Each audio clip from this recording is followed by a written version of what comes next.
The following podcast contains naughty language and ridiculous situations. Listener discretion is advised. Hey everybody, have you heard the news? Joe Bob has been signed on for a fourth season on Shudder for his show, The Last Drive-In with Joe Bob Briggs. And I can't wait for it to come out. It's going to be fantastic. Now, it's going to be coming out next year. So we're going to have to wait a while until next year happens. But in the meantime, Joe Bob and Darcy, they're going to be doing some spot shows between now and the end of the year. So I expect a big Halloween special to come out, maybe a Christmas one, maybe a Thanksgiving one. So the year's not over yet, and neither is Joe Bob and Darcy. So I can't wait for them to come out and watch them talk about old classic horror and some new ones on the way. It's going to be an awful lot of fun. But until then, welcome to Trick or Treat Radio.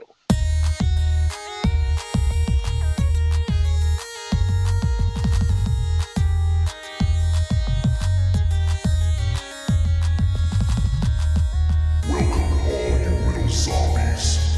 You're listening to Trick or Treat Radio, starring the Deadites.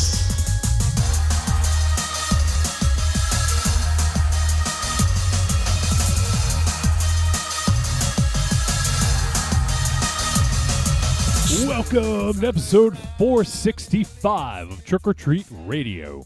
Trick or Treat Radio is the world's most dangerous podcast and is recorded in front of an undead studio audience here at Castle Wolfenstein, also at the Lair of Lost Swag within the Raven Chateau, also in the Lair of the Gods, and Casa de 50.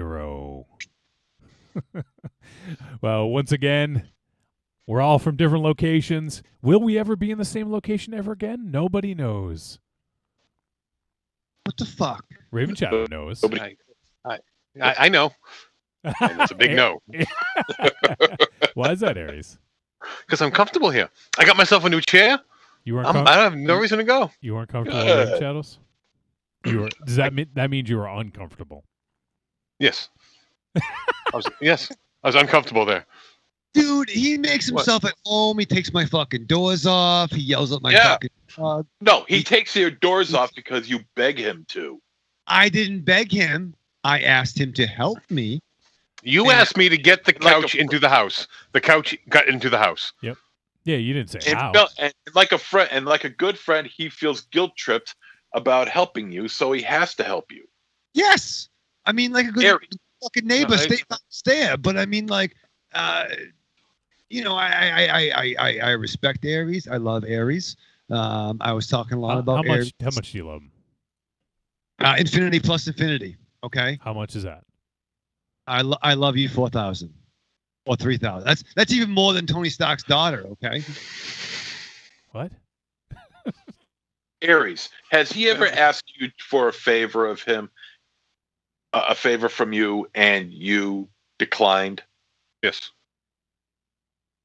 Really? Like what? Give us an example, because I'd love to hear this. Oh, he asked me to help him do yard work a few months back, and I could not. Yeah, fuck that.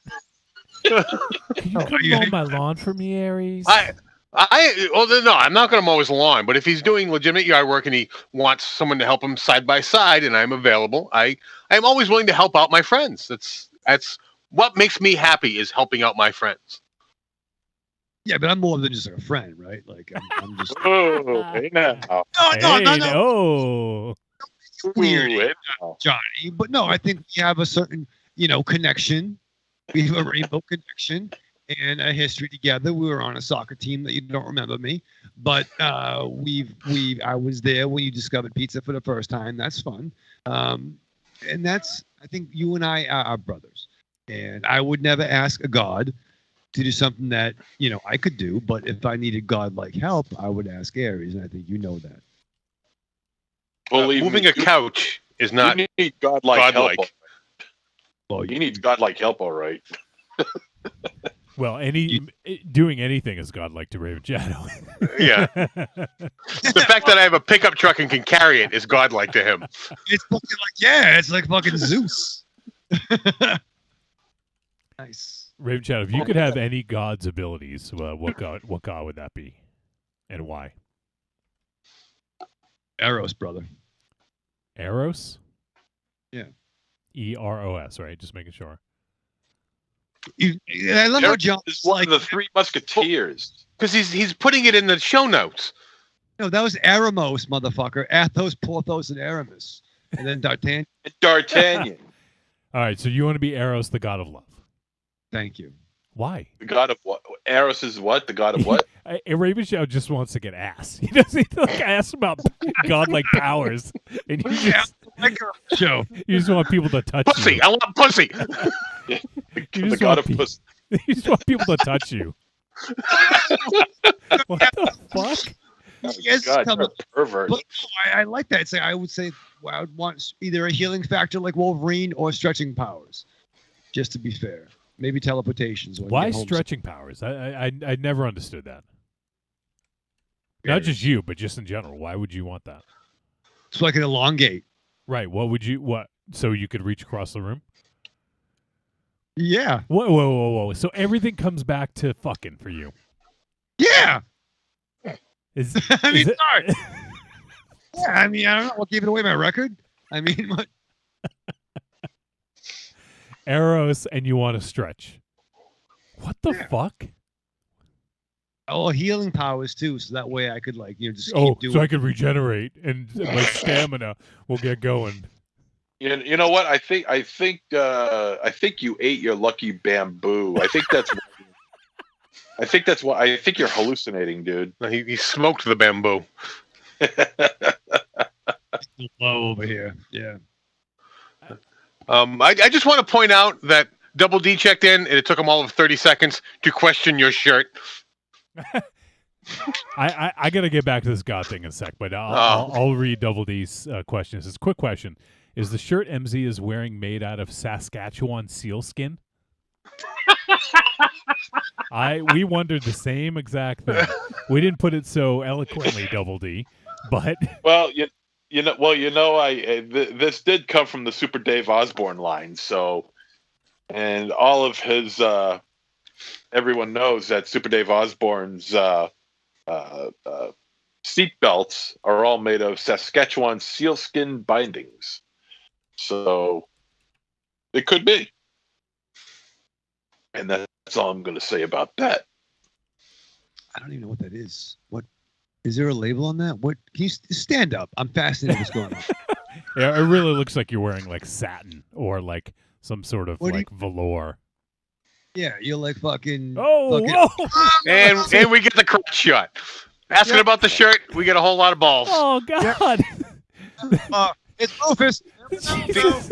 Do you not know how cameras work, MZ? What the fuck? I know MZ? how it works. God Hey, damn. Raven Sit down. Shadow. Sit Raven down. Shadow asked Sit me down. No, sit Raven there. No, Shadow asked me to stand up, so I stood up. Raven Shadow. It's- What are you thinking? it's like some weird, like silky, velvety Aquaman chainmail thing he's wearing. I don't know what that is. Wait, that's your godlike abilities. Since you said you're Eros, he put his crotch right in the fucking camera. That's what you get, Raven Shadow. No, I got the crotch covered. I bet. JB I- JB says MZ looks super comfy, and then he says looks like MZ needs manscaped. Wow, you saw? Does he have X-ray vision? X-ray division. That's good. Watching it on a giant screen, I guess. Wow. Jesus. That's horrifying. Jesus, man, I feel sorry for you, dude. So Raven Shadow, what you're saying is you need these godlike abilities because you can't do that on your own. Is that what you're trying to say? Because when people ask for superpowers, they ask for things they can't normally do, like fly, become invisible. Why are you gonna fly? Because if flying is great, right? Okay, fine. But then you're just the guy that flies. Okay. Yeah, make it fly. I'm pretty sure you could make a couple of bucks off of that. You could maybe do a couple of tours, around like duck boats. You know what I mean? You could do some novelties, but how's that going to help it? Duck boats? Yeah, you could fly around whenever the Patriots or the Red Sox win a World Series or a Super Bowl. You can fly around the duck boats and do tours. Maybe you can do tours, but Tours? no tours. No, man, what are you gonna do? What am I gonna be the god of? I don't know. God of mischief. Am I gonna be a prankster? Be a prankster god. man. Angry Townsman wants to know, who is that Excalibur character that had sizing powers? Micromax? Wow, holy shit! You fucking going? Sir, you're pulling an Excalibur reference and you go with Micromax. Wow, yeah, that's pretty good. Are they gonna go with like Megan, the chick that could shapeshift, or Captain Britain, Nightcrawler? Yeah, wow, Excalibur. That was a great book when Chris Claremont and Alan Davis did the art. I think it got really. So yeah. Micromax had mass and size manipulation, strength proportionate to size, and limited shapeshifting. You want that, Rave Channel, or you just want to stretch? No, that's much better. That's much better. Yeah. You talk about like if you mention like stretching powers to say so you could like, you could actually, you wouldn't have to put the Uncrustables on your nightstand, and you could actually reach all the way across your house and get them out of the fridge. That's not what you said. I'm not saying I wouldn't do that. And I like stretching power. Here's my list. I love speedsters. I love Bowman. And I am. You like purple clad Bowman. My favorite Bowman is purple clad. Oh, but archers. Say archers. I had no idea what you were talking about. Johnny. What? Bowman. What's that? It's not like that's absolutely nothing. They're archers. Double D. Okay, so yeah, I like archers and speedsters, and I am a mark for characters that can stretch. But I like characters that can stretch that's not their only gimmick. Like Mr. Fantastic can stretch, but he's fucking wicked smart. You know what I'm saying? But smart isn't a superpower for him. Well, it's for Raven Shadow. Yeah. Basic math. What do you mean? How much is that? I like Elongated Man very much because he's a detective and his nose twitches when he smells a mystery. Ralph Dibny, man. Dibny do. And he got his powers from drinking something. How about Jingle? How about Sue Dibny? I mean, that's a sad story, bro. I know. It's too soon, man. And Plastic Man's kind of whack, although I do like that he did flip a coin to decide when he got his powers if he'd be a good guy or a bad guy. And I do know our buddy Murph is a big Plastic Man mark. Plastic meal. That's what you get from McDonald's is a plastic meal. I'm a big plastic mark. I got that. All right. Does anyone else know what godlike powers they? I mean, I don't think we have to ask Ares.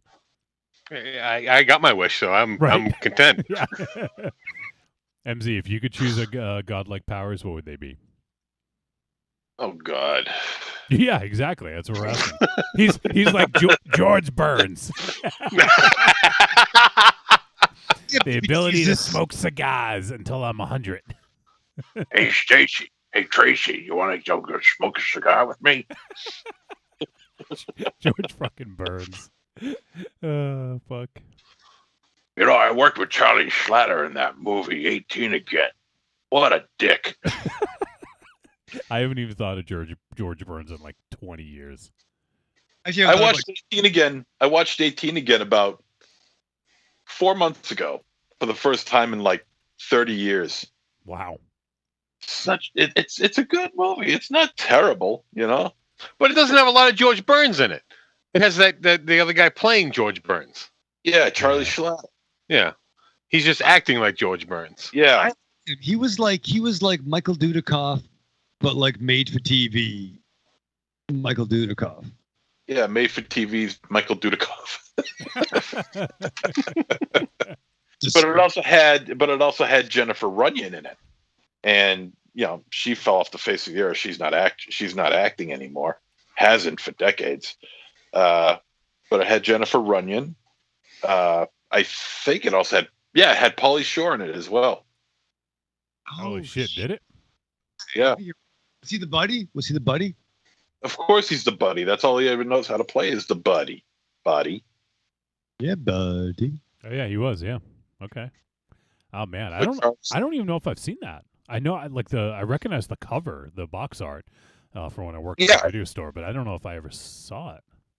Yeah, it was one of those age changing, Yeah. Body swap. body swapping. Yeah, movies like Father Like Son and Big. oh geez, what else was there? Freaky Friday. Vice versa. You Friday, Vice Which one versa. is- Vice versa. vice versa with Judge Reinhold and Fred Savage. Savage. Yeah. Oh yeah, shit. Wasn't Yeah, Kirk yeah. You don't see too much George. You don't get too much George in this. But I mean, you hear him sing the song "I Wish I Was 18 Again," and that's always nice. I mean, the man was a national treasure. Still is, as far as I'm concerned. Oh yeah. Well, I mean, he was playing an 81-year-old, but what was he, like 95 at the time that came Yeah, out? he was 93, I think, at the time. He wishes he was 81 again. Yeah. Never mind 18 again.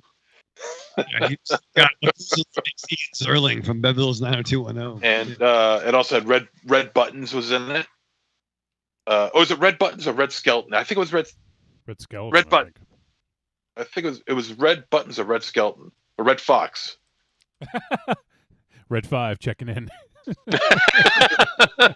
Red 5 standing by. Red Fox standing by. Red Skeleton standing by. What Skeleton? about Dream a Well, Little like- Dream from Oh, 1989? forgot about that one. Oh yeah, with the Coreys, Piper Laurie. Fucking, I do like that movie. I haven't seen that since the early 90s probably. They made a sequel to that too. Oh yeah. They did. Yeah, they made a sequel to that. And he found his mute button. Johnny did. What? Goddamn. Yeah, they made a sequel. A very forgetful sequel, and vice versa. Like you said, let's see, like Father Like Son with Kirk Cameron and Dudley Moore. Let's see, Freaky Friday. That was with Lindsay Lohan, Jamie Lee Curtis. There was another one though. I can't remember the name of it. Shit. 17 with the second Mrs. Affleck, I think. Yeah, that was later on though. That wasn't there was a period where this was the rave, the body switch. Yeah. Yeah. It's huge. Late 80s. It's not necessarily a body swap like the kind of film we're talking about now, but big has to be in the conversation. Yeah. Right? Yeah. I saw that in the theater. I did too, actually. Yeah. I love that movie. It's one of my favorite. Like when I was a kid, it was one of my favorites. I haven't seen it in like 20 years, so probably. So. Robert Loggia. Yeah. It has Robert Loggia. It hasn't aged very well though, because people start pointing out that you got this, 30-something-year-old woman hitting on a 12-year-old boy. Well. You gotta have that suspension of disbelief in the movies. Yeah. I suppose. Look at this. Corny, is MZ wearing a velvet shirt? How hot is it up there? I told you, man. It looks like a velvet shirt. Now, I want to caution the listeners. If we comment too much on this, he will take that shirt off. I'll change it during the break. How does that sound? Nah, don't change it. You're right. I'm not going to change it. Do you, man? All right. Yeah, it's all I know how to do. I do me well. Thank you very much. And I went to the mall last weekend. I went to the mall. Are you going to the mall today? No. But they had this candy store there, and I'm a big candy freak. Love this stuff. You are a big freak. Thank you. And I picked up a box of Candy cigarettes. Peanut butter bristles. no, although they do sell them there. This is Bamboozled. Bean boozled. Bean boozled, yeah. Extremely hot jelly beans. Okay. Oh And boy. I've tried them all except one. There's 5 different kinds here. Now listen to this. Okay. Let me see. Okay, there's Raven Shadow. sriracha. Is he going into business for himself now with his own little segment here?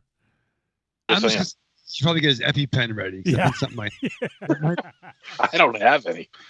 Oh, right. great. So there's 5 different flavors here. There's sriracha, jalapeno, cayenne, and habanero. Now I've tried I've tried 4 out of the 5, and the last one I have not tried. Think about trying it now. Which It's is called the Carolina Reaper. Oh, there you go. I was gonna say, is it ghost pepper, or I guess it's worse. Yeah, Carolina Reaper. Now I've tried the first 3, and the first 3 were fine. Although I gotta say the jalapeno not the jalapeno, the cayenne doesn't taste very good. And never mind the heat. The heat index is pretty high, but it's the taste of it is just not very good. Habanero, I took like 4 bites of it and like I had to spit it out because it was just overwhelming. So I want to try this Carolina Reaper one. And all right, if you're gonna do this, you're not gonna spit it out. Do you want to get a glass of milk next to you, just in case? I don't drink dairy. Good for you, man. I got water here. That'll take care of it just fine. Oh yeah, that'll be all help. good. Yeah. All right, everyone sit back while MZ flicks his bean. Yeah. All right. I better cover the floor with something. Oh, All right, here Jesus. we go. All right. Your All right. squirter? Here it is. See? Here it is. Evil Corny This- says that velvet shirt is about to get even hotter. I better take that off. Oh! All right, Carolina Reaper, jelly bean. Okay, so here it is. Here we go. Put it in your mouth, chew. Rufus. Ronaldo. All right, he's All right, eating. chew. He's chewing. He's chewing the jelly bean. Was it hot? Evan? Describe what Do you're you- feeling. Do you taste anything yet? Well, it's on one side of my mouth right now. I'm afraid to move it. I'm afraid to move it. The heat, yeah, it's picking up. He's It's picking picking up. Okay. You starting to sweat? Oh, I just swallowed a little bit of it.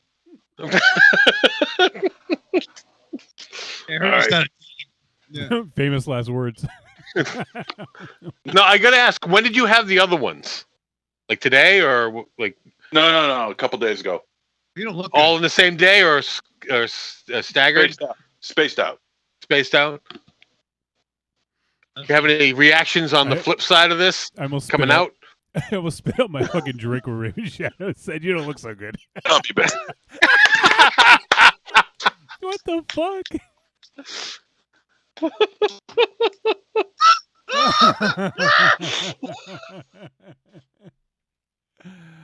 Oh, what the fuck? He was so nonchalant about it too. Hey, it didn't look that bad. And so he's like, "I'll be back. Yeah, I'll be right back. I'll be back." I think we need to get him to do the 1-chip challenge on air. Oh my god, yeah, he would do it. No, there was play back the entire message. There was a moment I've seen that look in his eyes. There was a turn. It was almost a very subtle, once again, like Chris Reeve, like Clark Kent becoming Superman, or Walter White becoming Breaking Bad, or whatever the fuck his name was. Like there was a change in his face. Like he was not having fun. He's gonna come back chugging a gallon of milk.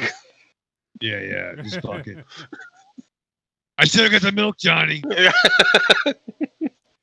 Oh man.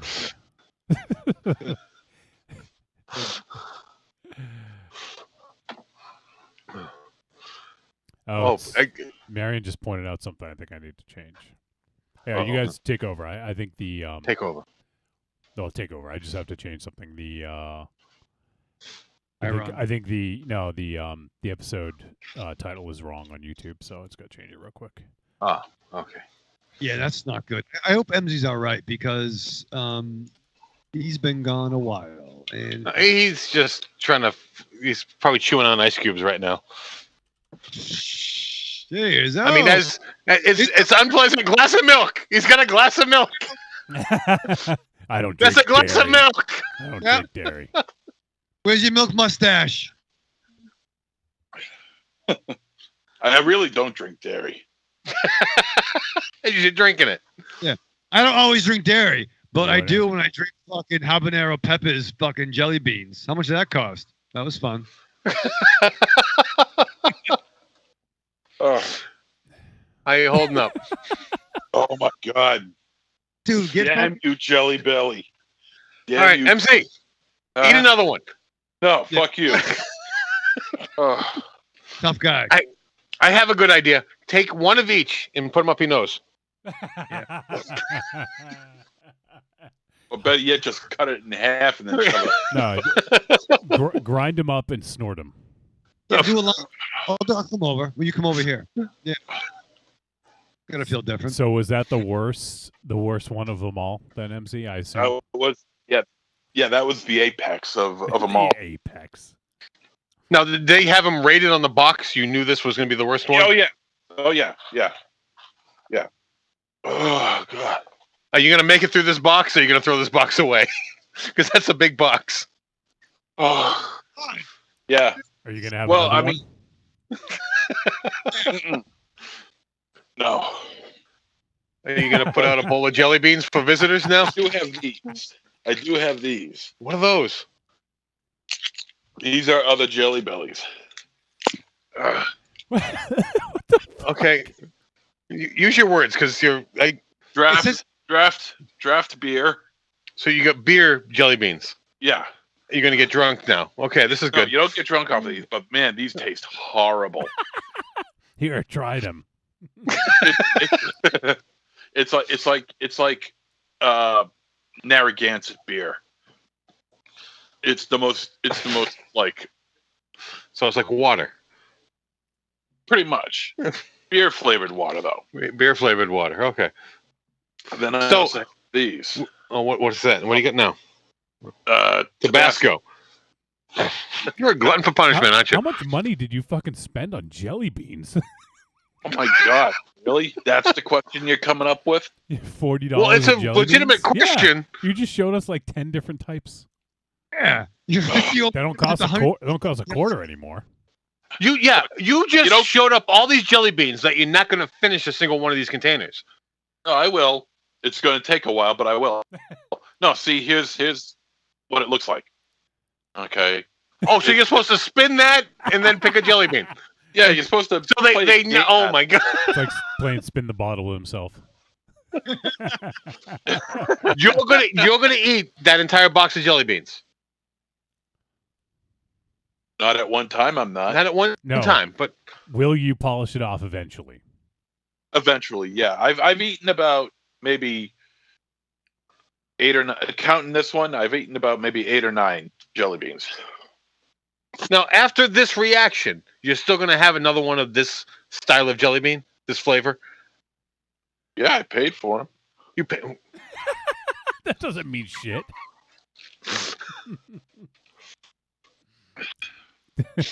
Raven Chatter, would you buy $5 worth of jelly beans? No. Oh, Oh, man. Just like how you put $5 gas in the tank, or is it? Yeah, 10? if he's got $5 in his pocket, it's going to go towards gas. It's not going to go towards. What kind of maniac do you think he is? Yeah, no, I mean, what we're gonna do with that? Actually, it's funny. In the shop last Saturday, I was looking at. We had a crazy collection of like Star Wars figures. You and your boys on Force and Sensitive will be fucking super excited. And I'm like, oh, my buddy Nate. I'm like, oh, what have we got here? He's like, oh, well, you can look at them if you eat a macaroni and cheese candy cane that's in the break room. Oh, I thought you were gonna say macaroni and cheese Uncrustable. That'd be fucking dope, dude. You just microwave that though. You couldn't let that thaw out. You want that hot. But no, so I'm like, where'd they come from? Like they were just there. So somehow a box of macaroni and cheese candy canes appeared in the break room at the shop, and there were only 3 left.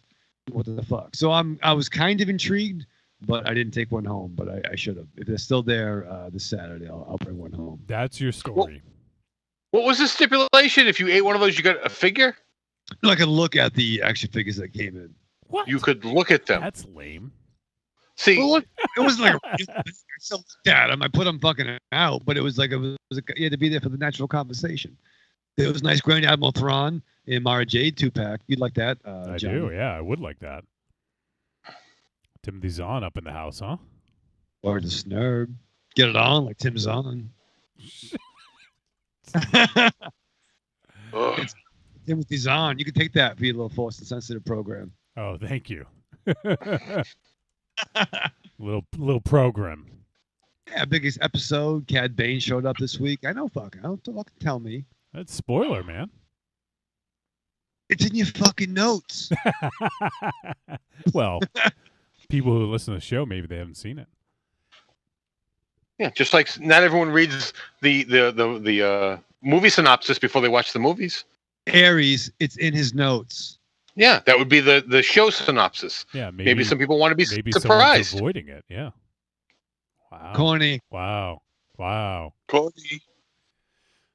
First time Mike's hanging out. He says, "Evening, family. All right, what the hell did I walk into now?" Well, Just the usual. yeah, just yeah, usual shit. Yeah. Oh, You may think it's weird. We call it Thursday. Yep. Oh, you know what? I don't think I mentioned what we're doing tonight. Jeez, I gotta do that at the top of the show. But the film we are discussing this evening is Censor. I'm looking forward to talking about it. It's a film that deals with video nasties, and I know that is a favorite topic of MZ's. So we're going to be diving into that in just a little bit. And if anyone has any thoughts, if you're listening live, if you got a chance to check out Censor, if you have any thoughts or just want to talk about video nasties, I guess there's no better time than now. So you can hit us up, obviously, and shoot us a voice message, podcast@trickortreatradio.com. And then we'll play some voice messages. I think we got maybe one or two right now. I forget. But if there's still time, if you're listening live and want to get a voice message in, there's still time. And that's about it. MZ. So last week the big roast. yeah. Now that we're a week distanced from it, have any thoughts about it? No. Nah, whatever, dude. Who cares?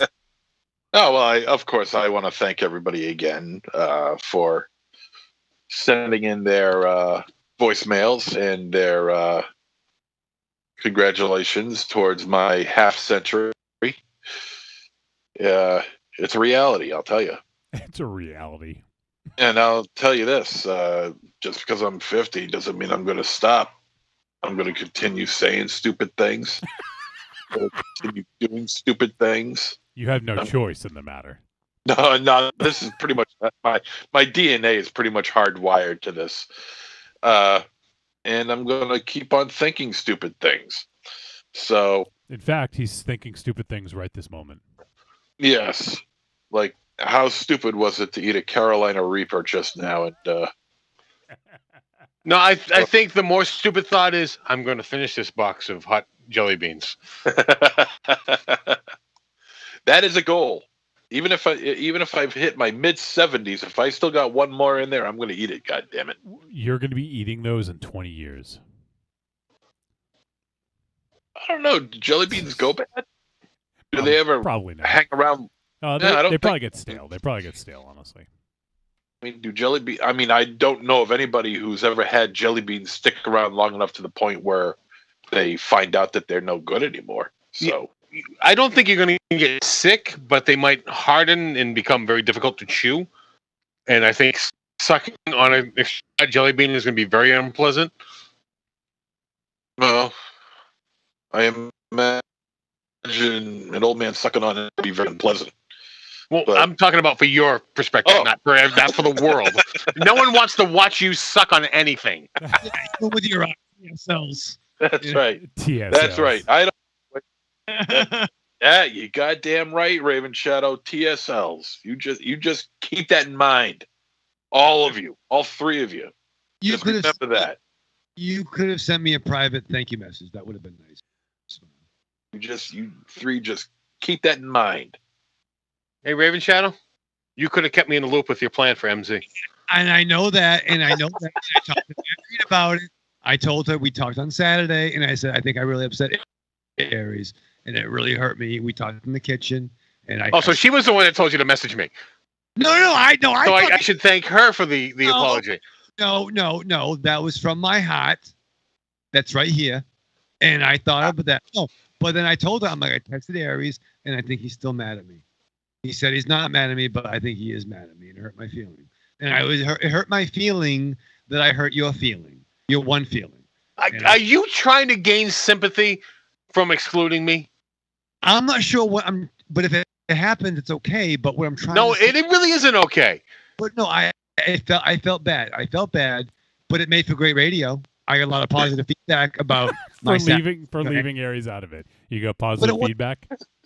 Here's what we can try to understand is that I feel that we have a connection. And then I think that we can kind of work on the improv thing, and we can work on some banter. And I thought you could roll with that. No, see, I think what really engaged the listeners was me making you feel bad. Yeah, yelling. So I think that's a. I think we're going to work on that. I am going to have my own segment. You guys have segments. I'm going to have my own segment, and it's going to be make Raven Shadow feel bad. And I have a lifetime of things to pull from. Well, first of all, I still have mirrors, sir. So I don't have any. There's no vacancy in making Raven Shadow feel bad because I. Oh no! I can make you cry if you want. Or should we just save that for an anniversary episode? Save it till we're all a person. Yeah. Our 5 brothers is coming up. So. Yeah, we get the 9-year anniversary coming up. On the 9-year anniversary, I'll make Raven Shadow cry. How about that? Yeah. You're just clapping for yourself, crying.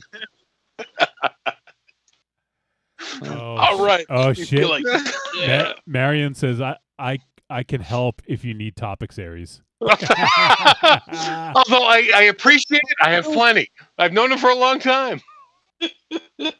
Evil Corny says, "Keep sucking on the jelly bean, you sucker." Yeah. And our boy Murph is hanging out. Didn't you call Murph earlier, Raven Shadow? You called him out? I did. Murph's a big plastic man, Mark. Yeah. I respect that. Like that. You summoned him.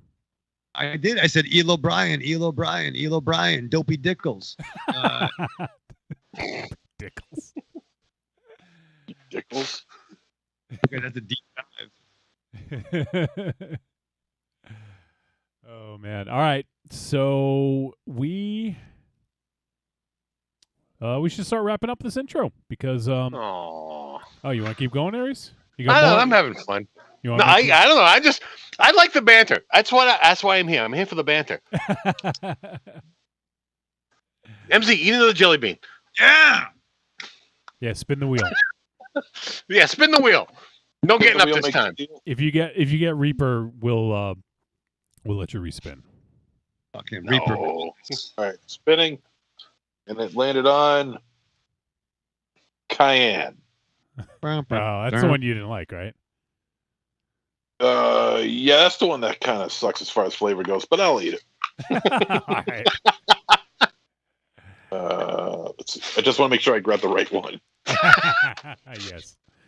Well, because you got this dark orange one, then you got a green one with white specks, then you got a red one with white specks, then you got a bright orange one, and then the Carolina Reaper is there lighter red, darker specks. Is there a white one with dark specks? That would be Raven Shadow. Oh. What's up, Cock? Wear sunglasses. What are they called, Raven Shadow's glasses? Your progressives? Yeah, the progressive, but they're more like Raven Shades. Raven Shades. Murph says that's messed up. No one should ever have to cry on camera unless they are naked and I'm paying. That's weird that he wants you naked, Raven Shadow, for this. Yeah. But we'll go with it. Yeah. Is the front already? That's good. Yeah, and I'll do it for cheap, a quarter. And then Murph also says, I do love my Plastic Man. Police comics were the best. Ooh. Deck? Not good? Ooh. Not good, MZ? Well, the flavor, no, but the heat is up there, but I could take that. That's no problem.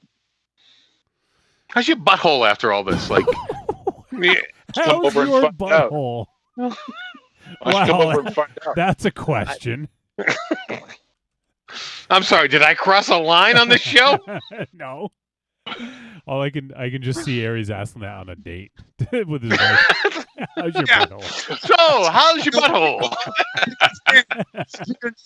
For lots of years, I've heard him pull that move on people. Back in the day, I'm pretty sure. Oh, First God. question: date. So, how's your butthole? Really? Well, it won't be like that for very much longer. So you just oh Jesus. So you decided to swipe right. How's your butthole? Oh man. I think that needs to be on a T-shirt. Yeah. So you decided to swipe right. How's your butthole? I mean, yeah, you kind of look like hell, but if your butthole's okay, then all right. Well, Oh man. All right. So we should start to wrap this up. And sorry, Aries. I'm sorry. No. I understand, and I'm happy we got a little more in there, and it was very enjoyable. I hope the listeners enjoyed that, the butthole conversation. Only on Trick or Treat Radio. Although Evil Corny just did point out force insensitive territory there, Wolfie. There's a lot of b-hole talk on force insensitive. I'm on the wrong podcast. Yeah, then. you are. what is it? Why is there a lot of butthole talk on Force Insensitive? Why don't you listen to it and find out? I don't want to listen to that. But now because we're talking about buttholes, I might have to. Well, it started. I'll tell real quick. It started with Mars looking up celebrity porn or something like that, and he found some girl from what was that? The Big Bang Theory show. I guess there was like a celebrity butthole picture of her, but apparently it was a deep fake or a fake or something like that. But long story. You have to hear it. I'll bet it was Melissa Rock. I don't know who that is. You gonna illuminate everyone there, MZ? Who is that? Is that your favorite actress? Well, she's the best looking actress on the show. Oh, I thought you were talking about. Rauch. I gotta mute this fucking thing. God damn it! Are they coming to get you, MC? Is that on your end? Put down the jelly beans. Put down. For wearing that fucking shirt.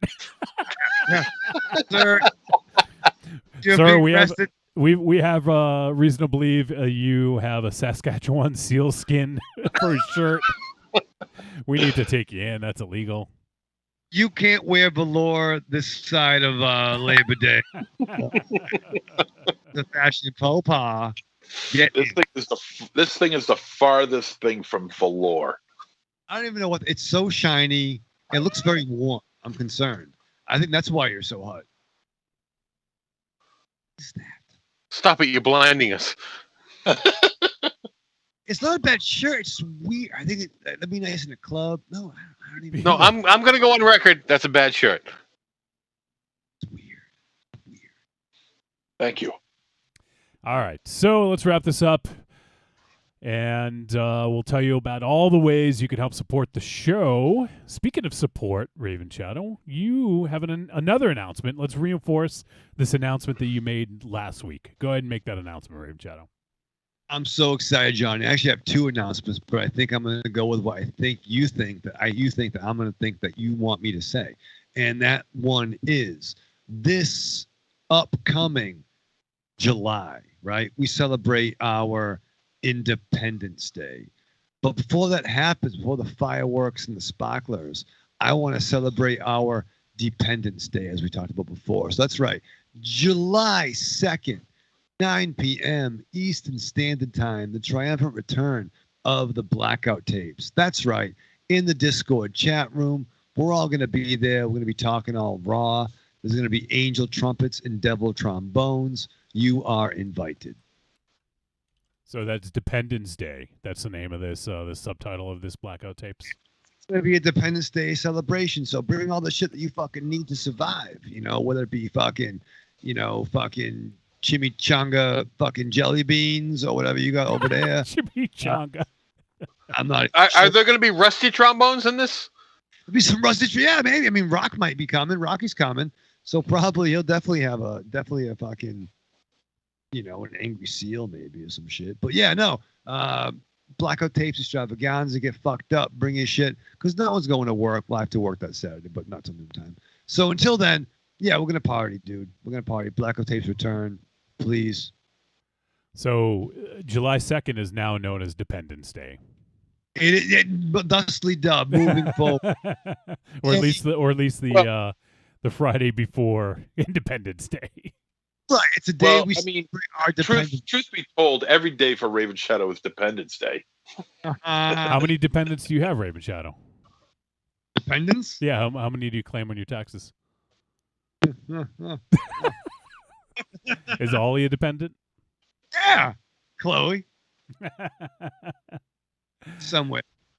So that's exciting, though. So Dependence Day celebration on the Blackout tapes.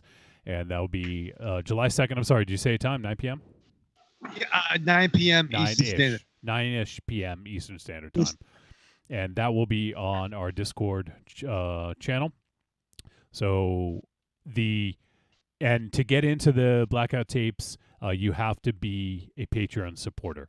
So basically, Raven Shadow, as long as you're in the any tier, you'll have access to that. So what is it? The cover charge is $2 if you want to get in, right? It's $2 bones. It's $2 bones for real, like $2. So if you want, if you want in, it's at least $2, and you'll have access to Blackout tapes, and should be fun. Raven Shadow's Dependence Day celebration Blackout tapes, Friday, July 2nd, around 9 p.m. Eastern Standard Time. So there you go. So if you are not already a Patreon supporter, go check out the Patreon page, patreon.com/trickortreatradio, and you just have to get into any of the tiers, even if it's the lowest one for $2, then you get access to that. And Raven Shadow, what's happened in the past? You just talk all night.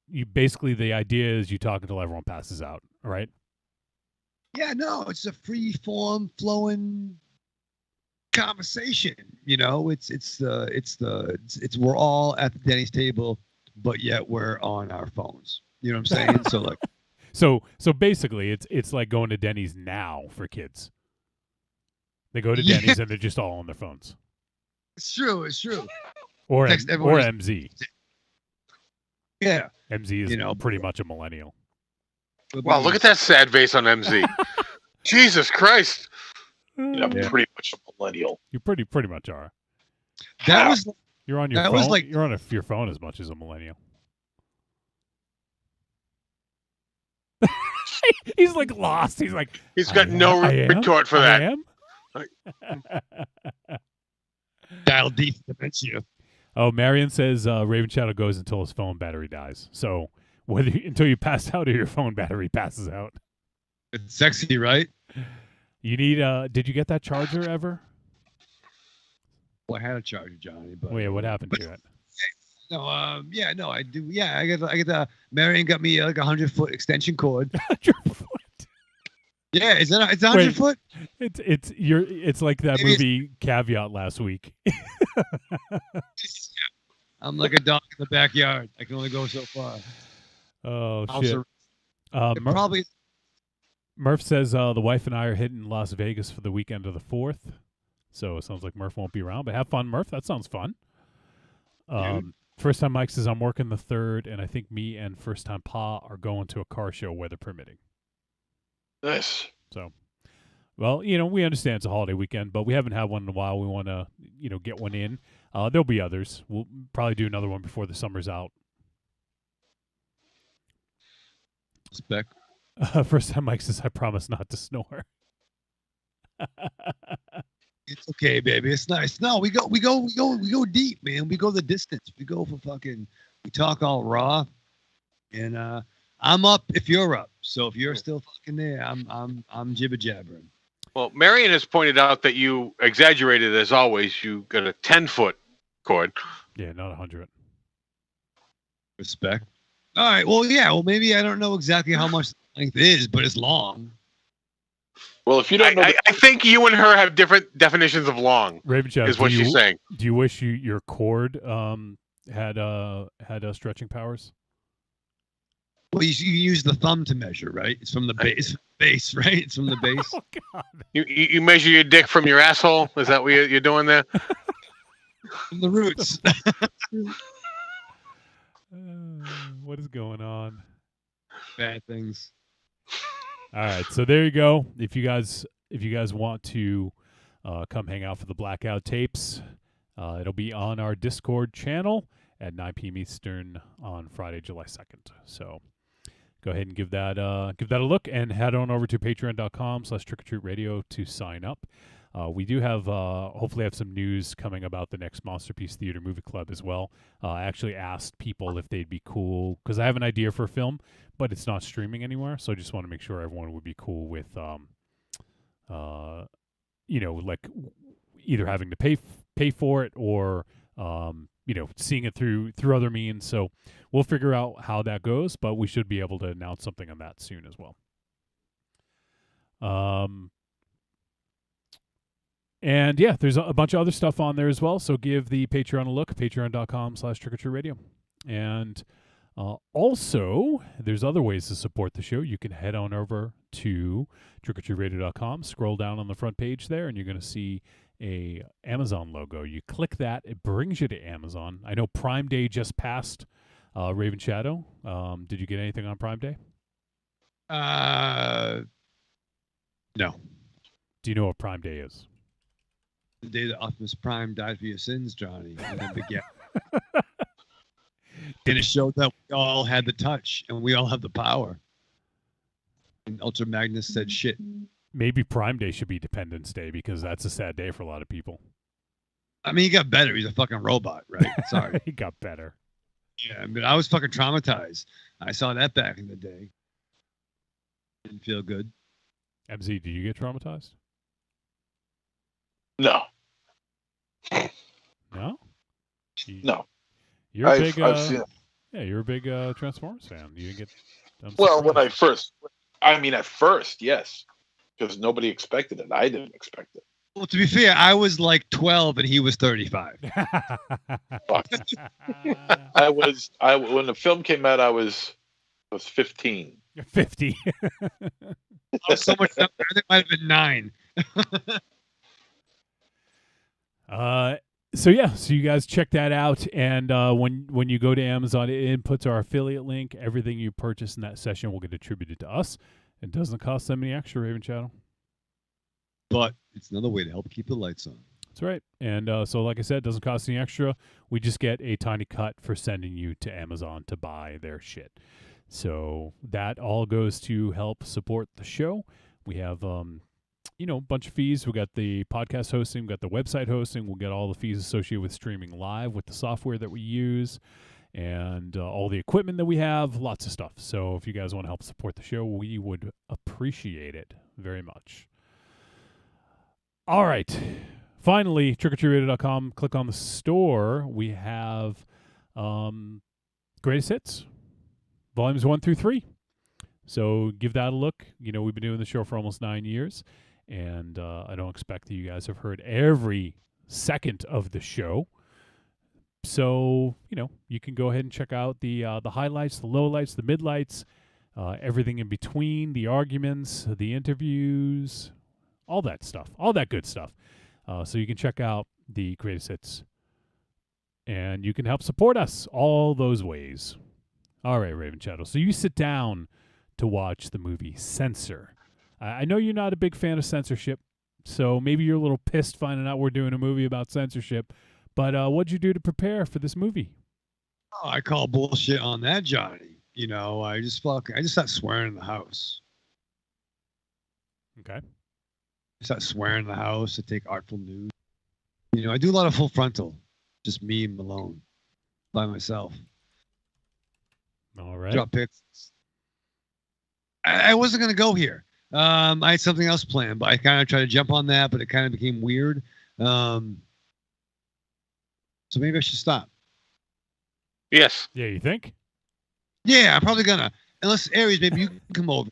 Maybe he'll take And, some artful nudes of you. I'm sorry. You're gonna transition from you running around your house naked to asking me to come over. if you want to, that's fine. But no, I think well, if that's what you're into, that could maybe. No. I'm sounds just like that's throwing what out you're what you transitioned to. I've already stated my case as to where I am. New chair. Remember my nice new chair? You said Fridays if it was an event that we could hang out, me and you together, and we could make a fort. There was no fort, and it was implied outside. All right. So next Friday, Aries will be over my house, and we will combat censorship together. Hush. And we will do all kinds of things that are rated, and maybe other kinds of rated. What the fuck is going on? So until Aries figures it out, you better believe we're gonna strap on. You go through your week with the same old routine. What you really want is some blood and thunder in your life. Well, friend, you found it. The Cromcast is an adventurous journey through the history of two-fisted pulp stories With your hosts, John, Josh, and Luke. we have action. horror. An adventure, all through the lens of pulp luminary Robert E. Howard. Don't just stay in your ordinary life. Find your pulp life at thecromcast.blogspot.com. The Cromcast, The Cromcast. The Cromcast. a podcast for the barbarian at heart. I'm Alex West. And I'm Andrea Subasati, and we're from the Faculty of Horror podcast. And you're listening to Trick or Treat Radio. Oh, delicious nerds. Ms. M knows you like to chat it up with other sexy shut-ins about comics, movies, video games, and your favorite TV shows. If that sounds like you, cuddle up to the Trick or Treat Radio Facebook group, or the FIB. That stands for Fan Interaction Board. Just go to Facebook and search for Trick or Treat Radio and have more fun than a Jedi at a lightsaber sale. Not enough? Watch us on YouTube, The Deadites TV, all one word. Last but not least, check out the world's most dangerous talk radio show, Trick or Treat Radio, at trickortreatradio.com.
We are back on Trick or Treat Radio.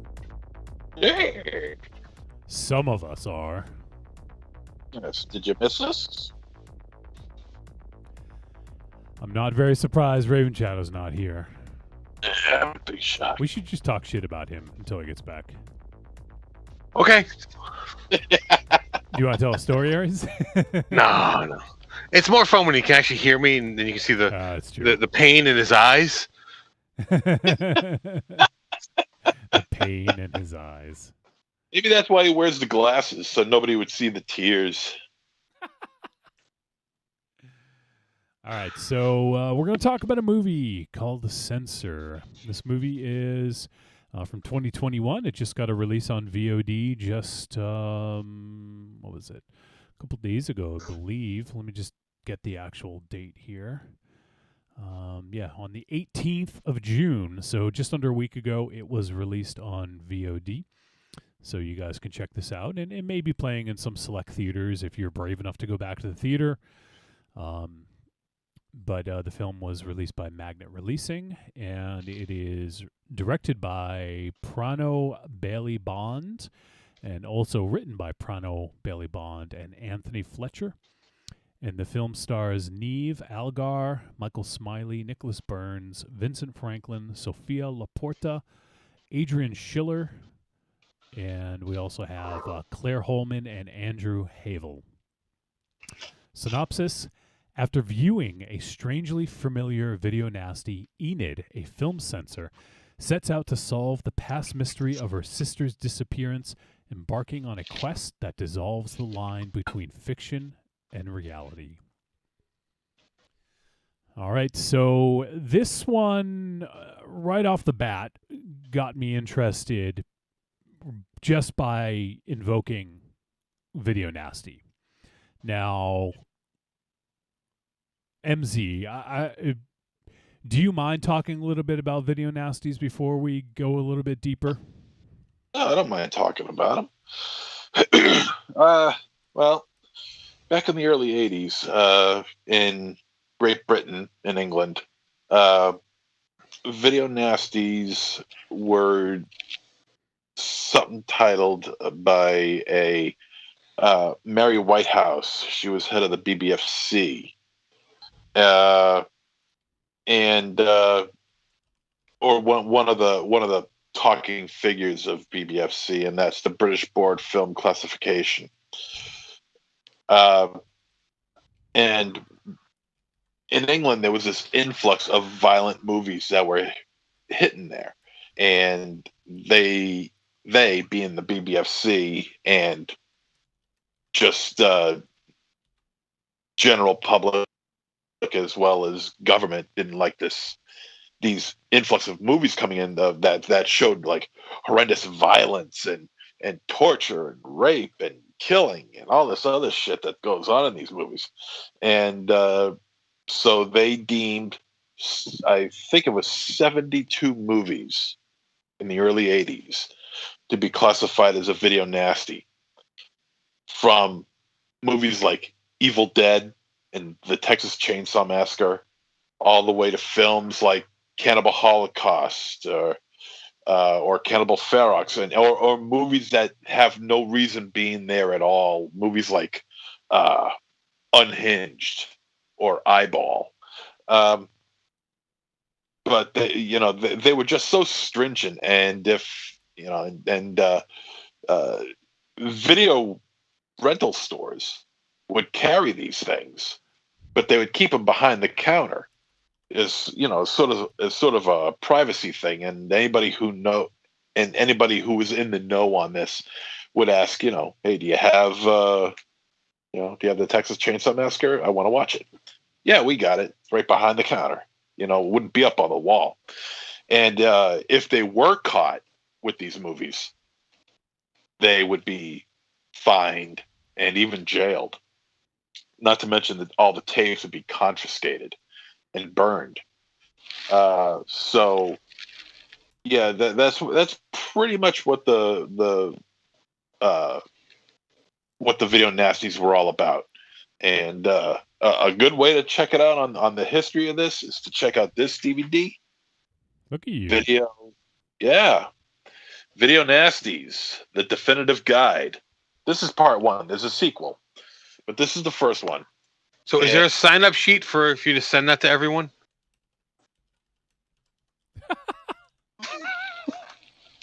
Oh, Aries is trying to be funny. No, I just want to get my name first on the list. Oh. Well, there you go.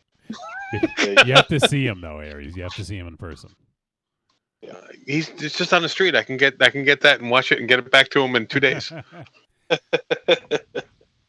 So for Video Nasties, there was 72 of them.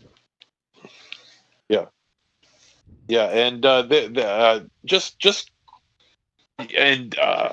it wasn't just so much the titles and the movies themselves. It was mostly the cover art. They would say that the cover art is too lurid, too graphic, and so that's why we're taking it, even though we don't have to see the movie, because they've made those claims hundreds of times, especially Mary Whitehouse, this old codger who just decided to say, hey, I don't need to see these movies to know that they're bad. She actually believed that. And so like movies like Anthropophagus, The Beyond, Unhinged, Bloody Moon, just ridiculous processes of trying to trying to keep these kind of movies out of people's hands, some of which never belonged on this to begin with. They were just picked because of the covers, because of the box art, and that's pretty much it. Now, the 72 Video Nasties, those are all banned movies. Those are all the classification. The Video Nasties are banned movies in England. Right. Yeah. Right. And a lot of them have escaped that list. I mean, the list doesn't exist anymore, but there are still some movies that are banned or they're released, but they're released with several cuts. This book, for instance, shock horror, astounding artwork from the Video Nasty era. This is a fantastic book. It doesn't talk about the movies. It just talks about the artwork. And it's a fantastic book. Very rare, hard to find, quite expensive too on the secondary market. Now, when you say the artwork, you mean the cover art of the VHS. Right.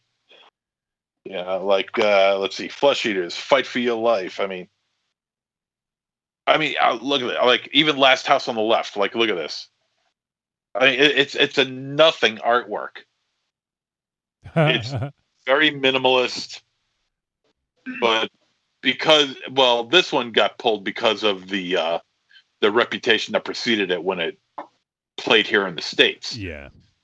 But there's others that are just, in a way you can almost understand why they say, well, no, we gotta pull this. Say like like Man of Violence and Mardi Gras Massacre. Some really good artwork. I mean, some fantastic artwork. Some really, really good artwork, and then they just deem it as too graphic. Impressionable young minds. And there were. So that was going on in Britain. Obviously, that's not something that we were really privy to at the time. At least I don't remember.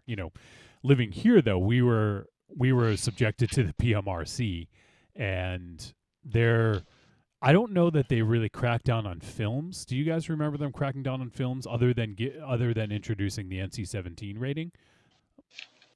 Well, that would be Jack Valenti. He was the head of the MPAA back in the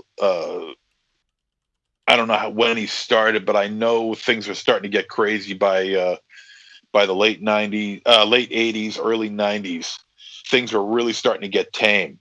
And Jack Valenti, he brought in the NC-17 rating, which is pretty much all but dead right now. But he was just not having it with the violence and the gore, not like we had back in the early to mid 80s. I mean, the blood was just flowing like water back then. And then it just became totally pasteurized and homogenized. It was just so was just so weak and so bad. And that's why I always say that late 80s, early 90s horror is just so terrible, because it was just so clean and so, it wasn't down and dirty like it should have been. It just got really, really bad, Yeah. So, and that's, actually, let me read the chat real quick. Murph says, meanwhile, in Australia, the government was bankrolling films being banned in England. Australia don't give a fuck, apparently. No. And First Time Mike says, that is a good documentary on the Nasties. It's a really interesting subject. Murph says, there are several. I love docs on Grindhouse stuff. First Time Mike says, Mary Whitehouse fucked with a lot of British entertainment of all levels. And then Murph very eloquently points out, well, I mean, Last House does have that super long, brutal rape scene. Yeah. Yeah. But then you look at some of that stuff like the Peckinpah stuff, or even like Straw Dogs. I mean, there was certain stuff in the 70s that was outrageous. Even Clockwork Orange. Aries and I had a former friend, we call him Parallax, that his mother wouldn't allow the VHS tape of Clockwork Orange to be in the house. Wow. At the time, because of the ultra violence, the ultra violence, or the Milk Plus. The local plus, to be fair. I mean, I definitely remember more of CD censorship. Even down to like, Ice-T and Body Count doing Cop Killer. Yeah. Where the record label was like, we support you, until Bush the First was like, fucking Ice-T is a fucking bad guy. Oh shit. And they were like, oh, when the president calls your name, maybe we should pull the fucking song, or stuff like that. Or we always talk about, actually my mom was over, we had this conversation today about Dee Snider and the congressional hearings. Yeah. Fucking hero, man. Oh my God, so fucking metal. And John fucking Denver. Yeah, I know, right? Dee Snider and John Denver. And Frank Zappa. And Frank Zappa. Fucking A. Those are our fucking heroes in the 80s because of that shit. But yeah, like the PMRC, I mean, the only thing I can remember that was similar here was the Filthy 15. Do you guys remember the Filthy 15? I remember the term. I don't remember the few that were on it. Yeah. And so this was the PMRC made a playlist of what it deemed to be the most offensive music at the time. So this was, I want to say it was 85. I think it was 85. But here is what's on the Filthy 15. Judas Priest, Eat Me Alive. Motley Crue, Bastard. Yeah, and like the lyrics that called out were, out go the lights, in goes my knife, pull out his life, consider that bastard dead. Prince, Darling Nikki. The lyrics, I knew a girl named Nikki. I guess you could say she was a sex fiend. I met her in a hotel lobby, masturbating with a magazine. He's just telling a story. I know. Just Sheena Easton, Sugar Walls. Really? Yep. Wasp, Animal, Fuck Like a Beast. I gotta read the lyrics of this one.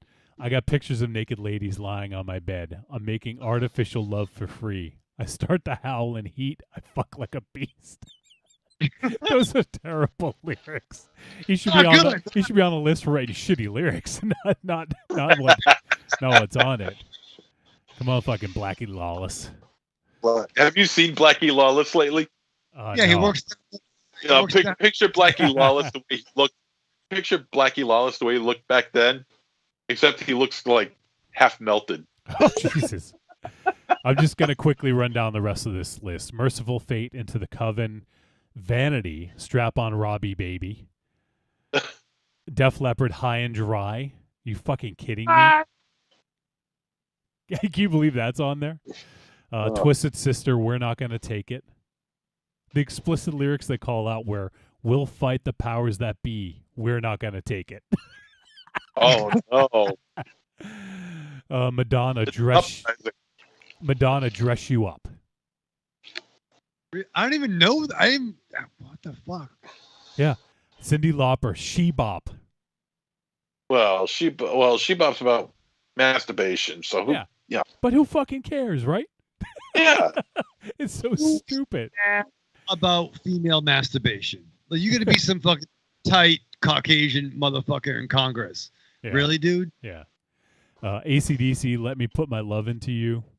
Black Sabbath, Trashed. Mary Jane Girls, In My House. Venom, Possessed. And that's it. I love the lyrics to Venom. I drink the vomit of the priests, make love with the dying whore. Satan as my master incarnate. Hell, praise to the unholy host. This is hurting our children. Oh no.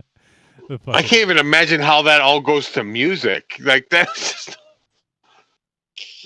Drum solo. Oh shit. So that's kind of what, I don't know if that's the equivalent here. I don't remember having a list of movies. Sorry, Johnny. What comes to mind is that Eric Clapton, legend that he is, had a song about cocaine. Not like the cola beforehand. It was cocaine. Like, there was no fucking. Yeah, it wasn't subtle. The song was called Cocaine. Cocaine. But that's okay. Or Chuck Berry singing My Ding-a-Ling. Or it's fucking words, dude. Yeah. Murph says Clockwork Orange is interesting because it was more the transgressive nature of the violence than the extent of the violence. True. I mean, watching that picture, I mean, it definitely had an impact on me at 17. I read the book. You start wearing a codpiece after that. I couldn't find a codpiece. It was the internet back then. There was no internet. They didn't make them that small. Oh. Why are you making me cry now? I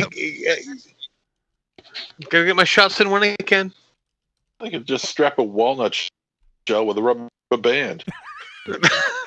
Walnut shell, rubber band. Oh shit. And Murph also says Strap on Robbie by Vanity is dirty as fuck. It was also written by Prince, I believe. Yeah. But this is like Two Live Crew when you're like 11 years old. Yeah. But Two Live Crew was not good. They were not a good band. They weren't. They're pretty terrible. Transgressive. It was I think that's the thing they were going for, but or at least that's how it got across. So hey, it made them millionaires. I bought the album.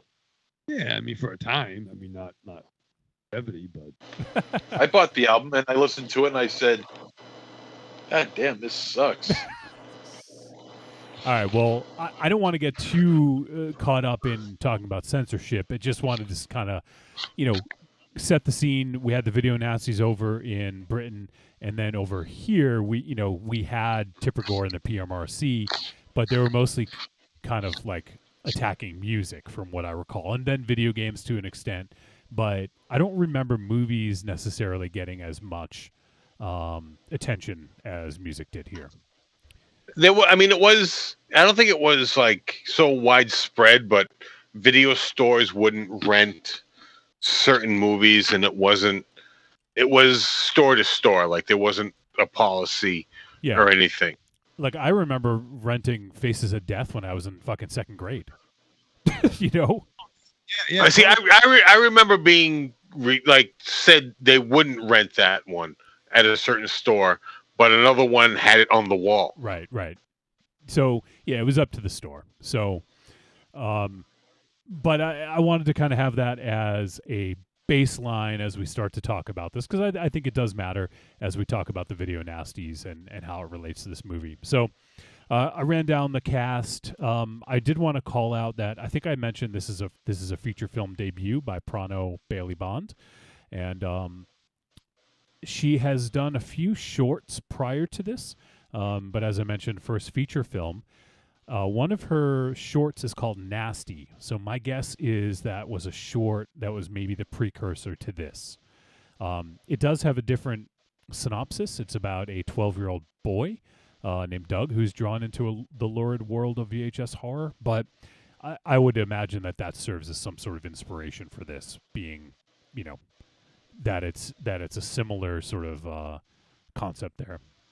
So we do get a first-time filmmaker, and then also we have the star of this, Neve Algar, is we saw her in another picture we did a few years back. Let me remember the name of the movie now. I had it earlier. It was From the Dark. I don't know if you guys remember that one. From the Dark was a couple on a trip through the Irish countryside find themselves hunted by a creature who only attacks at night. It was just like... yeah, if you guys saw the poster, I bet you'd remember. But it was directed by Connor McMahon. So we have seen her in a film that we've done, and I believe she's also... Yeah, she's in that HBO...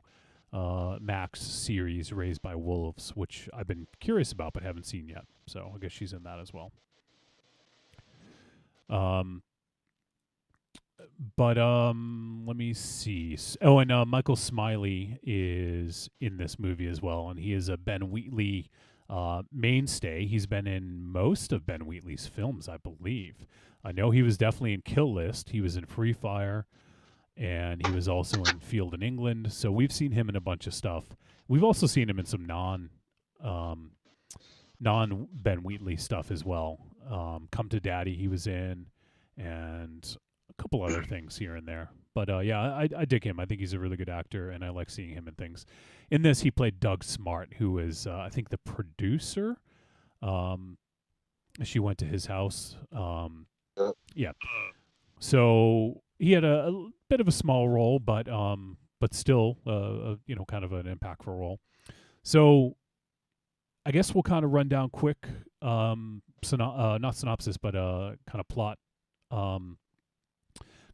review here. And so we have Enid, who's played by Neve Algar, and Enid works for, I guess I don't know if they named them specifically, but the equivalent of the MPAA. Or I guess over there, MZ, it would be the BBFC. Was that what you said it was? Yeah, the BBFC, British Board of Film Classifications.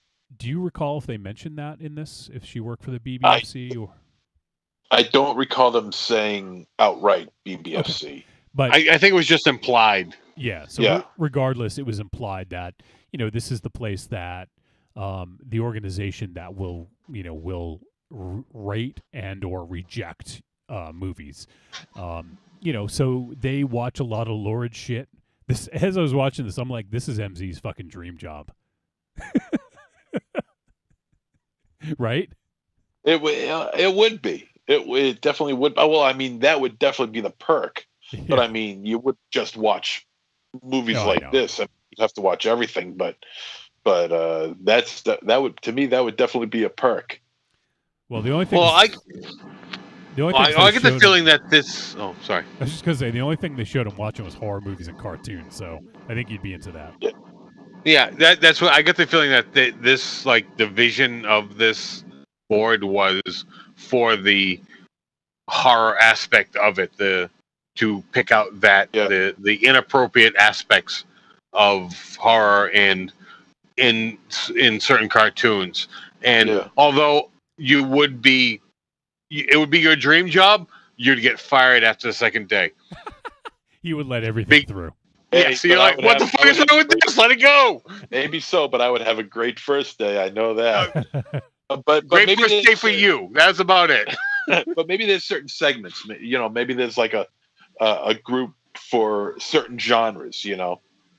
Maybe there's a group for like comedies, a group for westerns, a group for sci-fi, a group for horror, a group for dramas. MZ would reject them for not enough gore. This needs more fucking blood. See, the problem is MZ would get picked for like the sci-fi superhero genre. Oh yeah. He wouldn't get picked for the one he wants to watch. He'd get picked for the one he hates. Yeah. Chris Pratt movies. Yeah, Will Smith and Chris Pratt movies. No more guys. I'll put in my resignation immediately. What if you had to stay for 2 weeks for your 2-week notice? Would you be able to do that? No. You have to watch every Will Smith and every Chris Pratt movie. Uh, Oh hell no! Shit. So Enid in this flick is, this is kind of her job, and from what everyone else says, she's pretty good at her job. But one thing happens is that they miss, or she has a conversation. If I'm not mistaken, it's that conversation she has with her coworker, and she thinks it's a little bit too extreme, and he's like, no, it's fine. Like, this is fine. And that ends up being, I don't know if that was the movie that got through, but there was a movie that had someone eating a face. Like, there was like someone who ate someone's face off in the movie. And that they didn't catch it, or didn't, have it sent back for edits or whatever. And there was a serial killer, or a killer, who was basically mimicking that, or so they thought. So they called him what's that? The Beast Man. No, that's that something different. No, that's something different. Oh. It was the I was just about to say, what's that thing that you call when you lose your memory? As I lose my memory. Amnesia. The amnesia killer. That's what it was. Yeah. Oh. So it was kind of an interesting thing, and having that and not being able to, and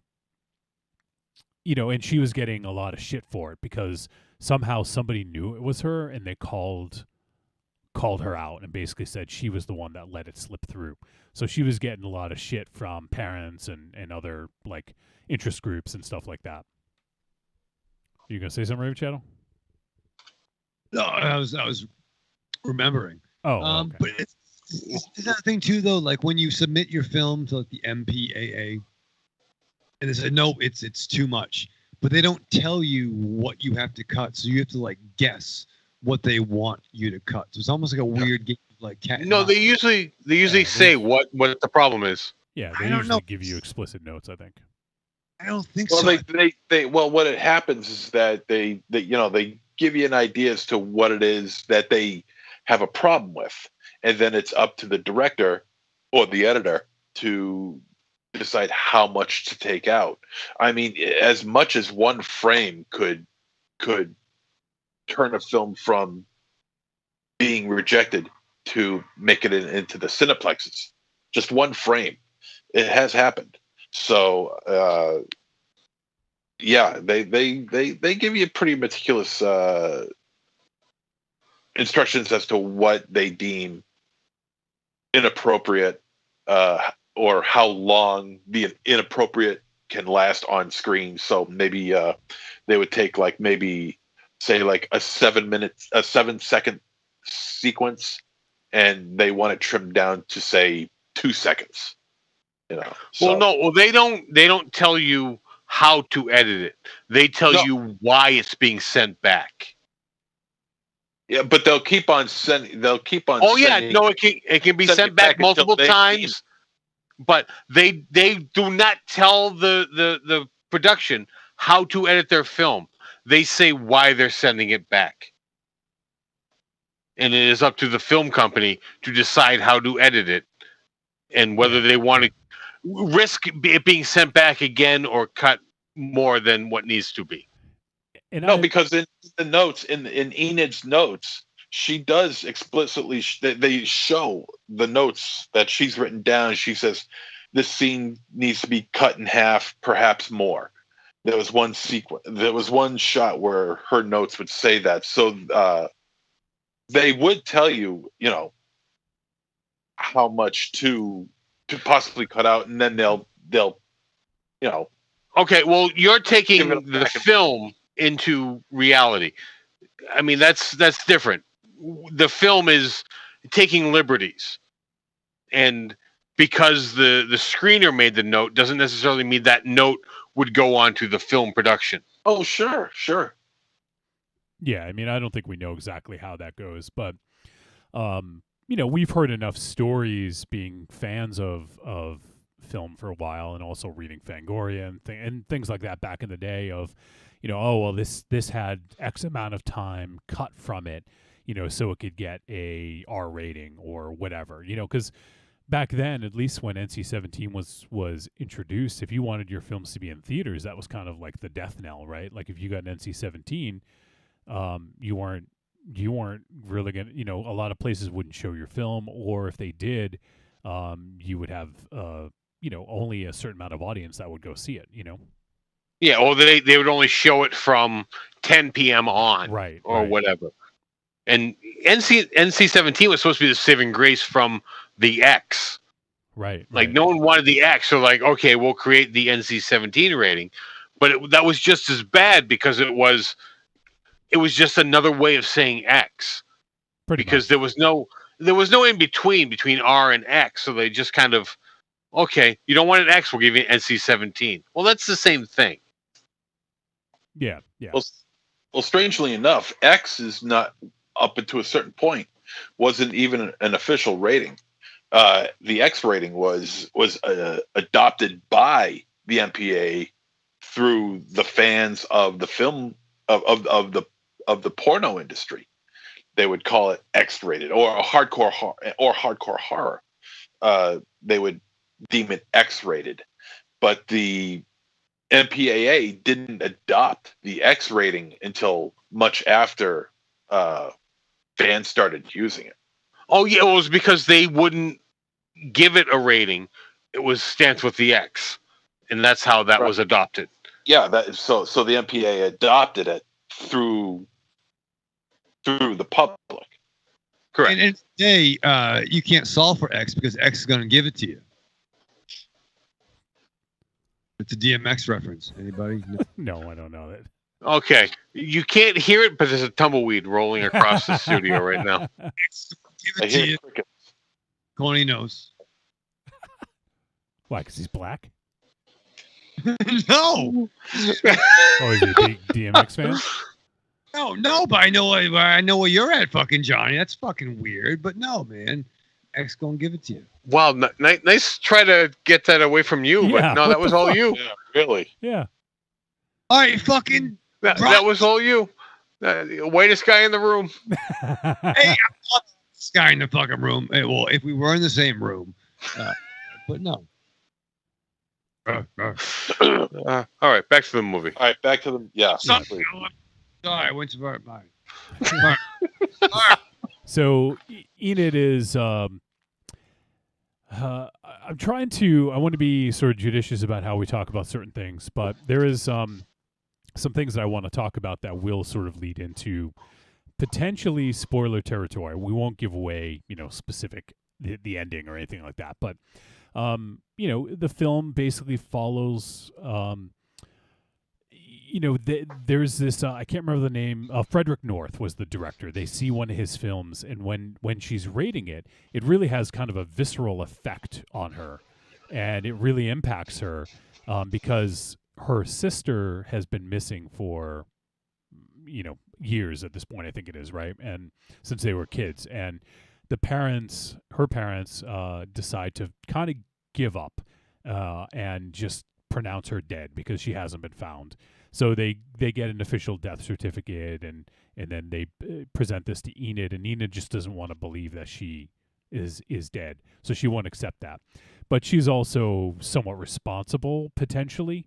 They never explicitly state what happened, but it seems like that she is at least partially responsible for her sister's disappearance. So we have this whole, she's filled with guilt at this, so we're learning more about Enid and where she's coming from. And I think that this is a really important part of this movie, is her state of mind and her emotional state. And I think it really speaks to, like, how are these people, whether it's the MPAA or the BBFC, how are they qualified to determine who can censor what? You know what I mean? Like, how do we determine that? I mean, I don't know the answer. It's just kind of rhetorical, but Like, do they have to go through a rigorous process to be able to go through this, to let people know they're of sound mind and everything? Like, that's why I was like, to me, that really came through with this. It had me wondering about that. Yeah, Right. I mean, Kind of like I would think. Go ahead. Go ahead, Rave Shadow. Yeah. But no, but it's like, how do you decide how do you decide what is inappropriate for someone? Now, and I thought about this too, like, if I'm given an assignment, okay, edit this. I can look at it, well, I think this is... Well, you'd never get it done if you were given that assignment. Well, if I was being paid for it, I still call bullshit, but continue.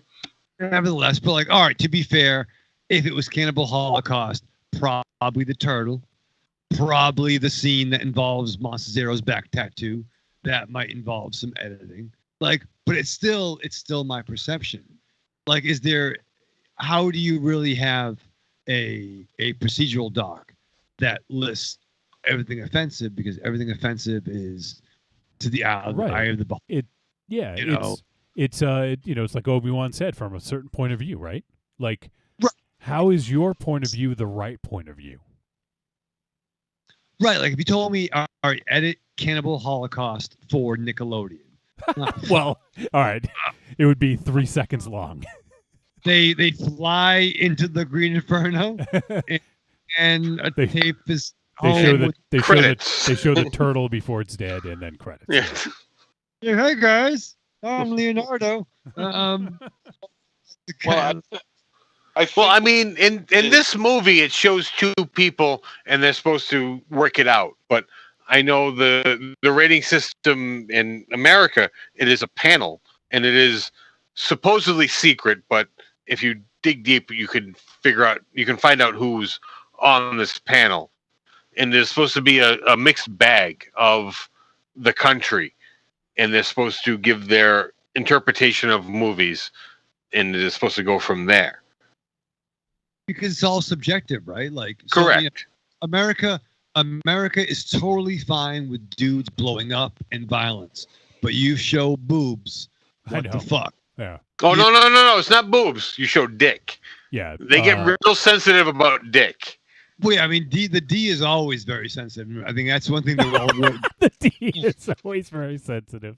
Yeah. I think that's all cultures. That's how the world is. The double D extra sensitive? No, the dong definitely scares people. But like, once again, you could have European commercials where women are, have their breasts exposed. Yeah. Nudity. Yet, once again, Germany fucking banned Montzero's pictures, and they invented the Holocaust. And I'm sorry for saying that, but fucking sorry, Germany. You did some fucking bad shit. Not that America didn't do bad shit. We had camps too, and we're sorry about that. But like, Germany did some but Rave Shadow, not every single German was in favor of it. No, there's someone just following order. Fine. Jesus Christ. All right, let's not go down this. This is we're going way off track here. No, I think what it is that you got. I think a lot of it, what has to do with, is old time tradition. That in England there is a tradition of being upstanding, of being proper, of being clean cut. The whole gamut of being pure and purity. So when they see something, I think what it is that they look for people who are pure of heart, pure of mind. I'm sure they go through at the time. I'm sure, given the time that it was, because this movie is set in around the early 80s, some sort of a psychological evaluation. I would beg to differ about that. Yeah. To test about their purity of mind and their purity of heart, purity of spirit. So to uphold that old time tradition of being proper and clean cut and all that other stuff. So I think that's I've always felt that that's how they choose their members, at least in England, and probably here too. I wouldn't be surprised. Murph just chimed in. He says, "My guess would have to be 10 old white dudes who are only diverse in the amount of gray hair left on the disturbingly descending scrotums." Probably accurate, at least in the 80s. So, I mean, that's the thing. That's the thing that. Oh, sorry, Aries, you were going to say something earlier. No, go ahead. That's the thing that this movie made me really think about, and I hadn't really pondered this before. But who comprises this panel? The MPAA or the BBFC or any of these organizations that deem something decent or not? Like, do they represent a cross section of the entire population, or are they appointed? By someone, and what are their politics, like things like that. That's what I want to know. And, I think it's kind of bullshit that, because if you look at it in this country and in America, if our last fucking president had any say, we would be limited in what we could view, see, or read, or whatever, and it cuts into this territory where it's really dicey, right?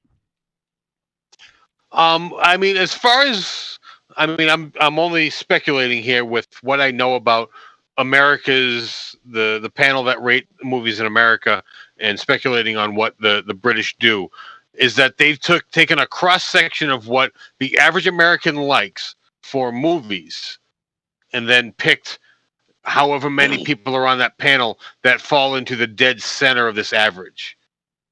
And that is why America is in the problem that it is with their rating system.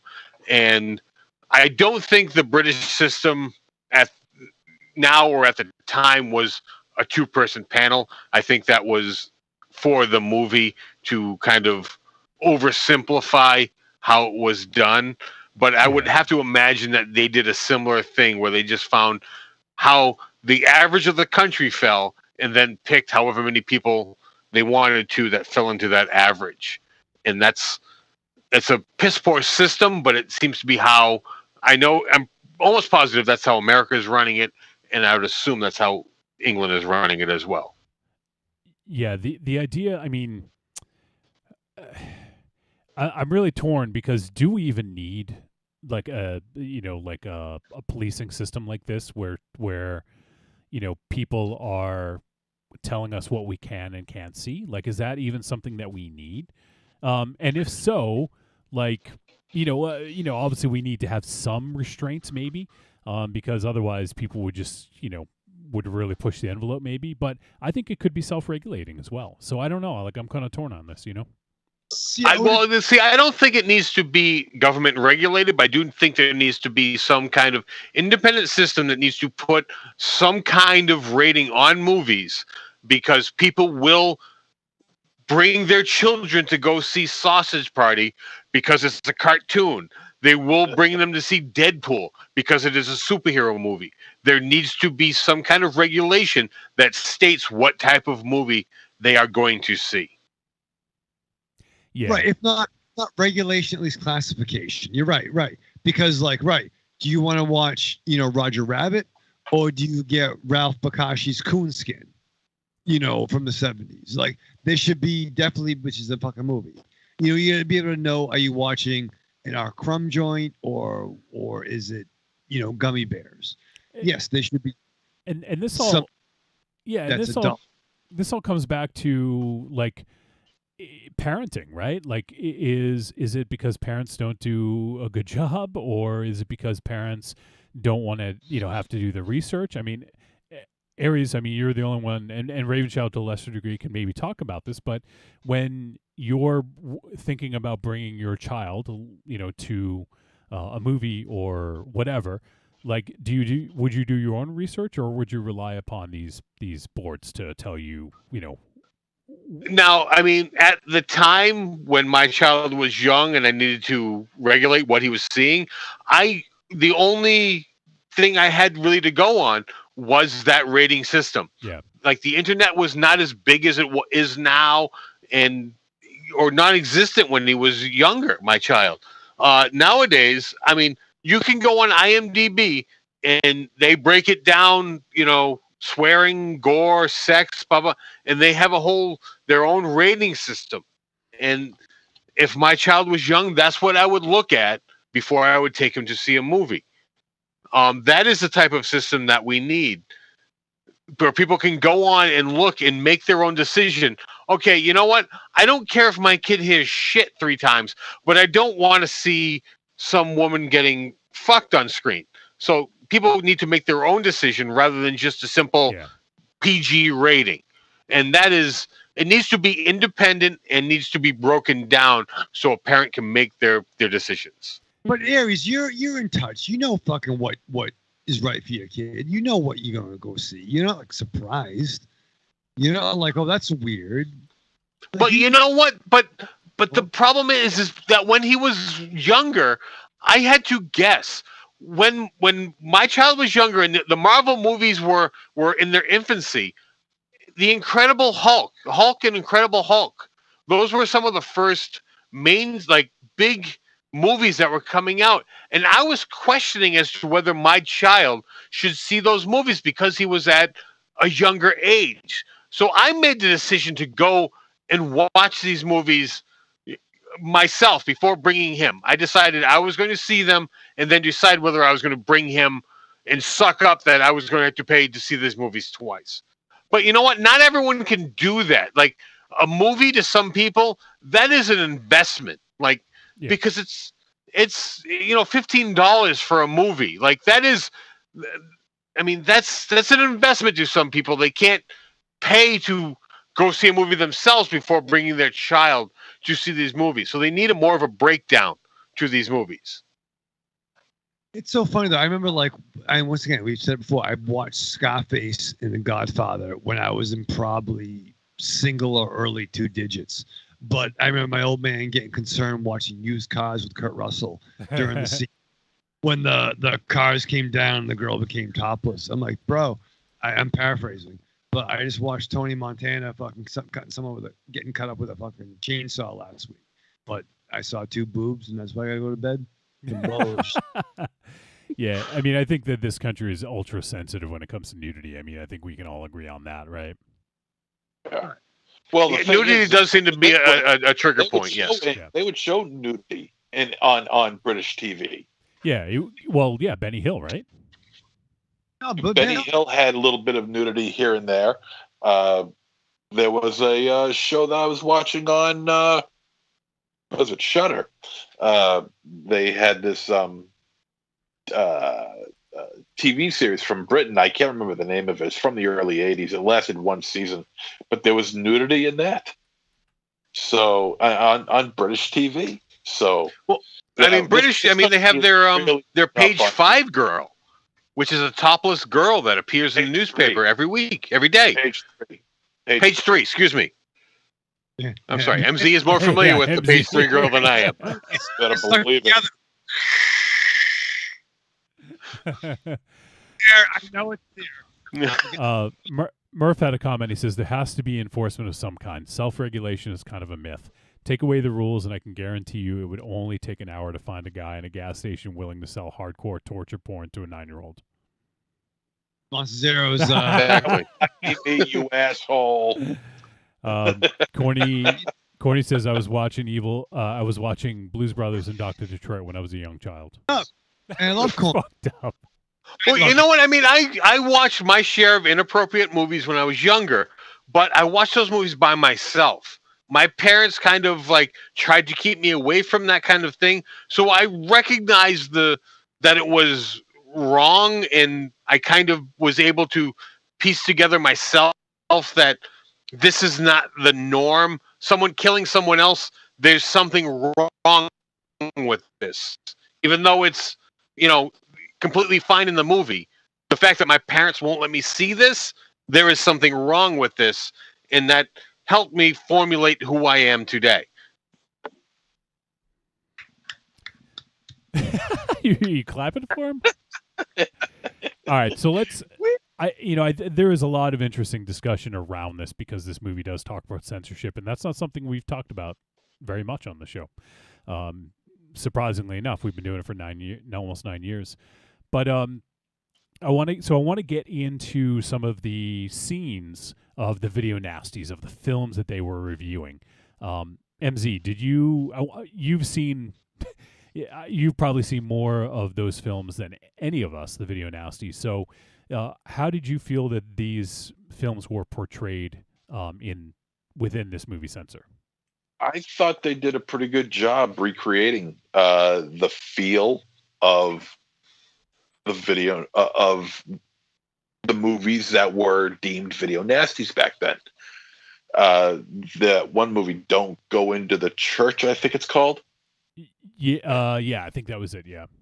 Yeah, which follows the complete line of don't movies. Don't answer the phone. Don't go into the house. So yeah, they made that comment. I think he said, where can we go into, or something like that. Yeah, right. So they paid attention. The people who made this movie really paid attention to what went on back 40 years ago. Yeah. So it was nice that they used the title like "Don't Go Into the Church." The recreations are really well done. Yeah, I agree. There's a certain not just in the films, but also not in the films that they're reviewing, but also this film itself has a very washed out, kind of like a almost like a colorless vibe to it. It's really interesting how they shot this. The video nasty quote unquote movies that they were watching were very well rendered, from the pacing to the somewhat hackneyed acting to the camera placements. It's really well done. I was pretty impressed. I mean, it's easy to tell the difference between what was shot for the film and the original films from 40 years ago. But I think they did a great job. I think they nailed it pretty nicely.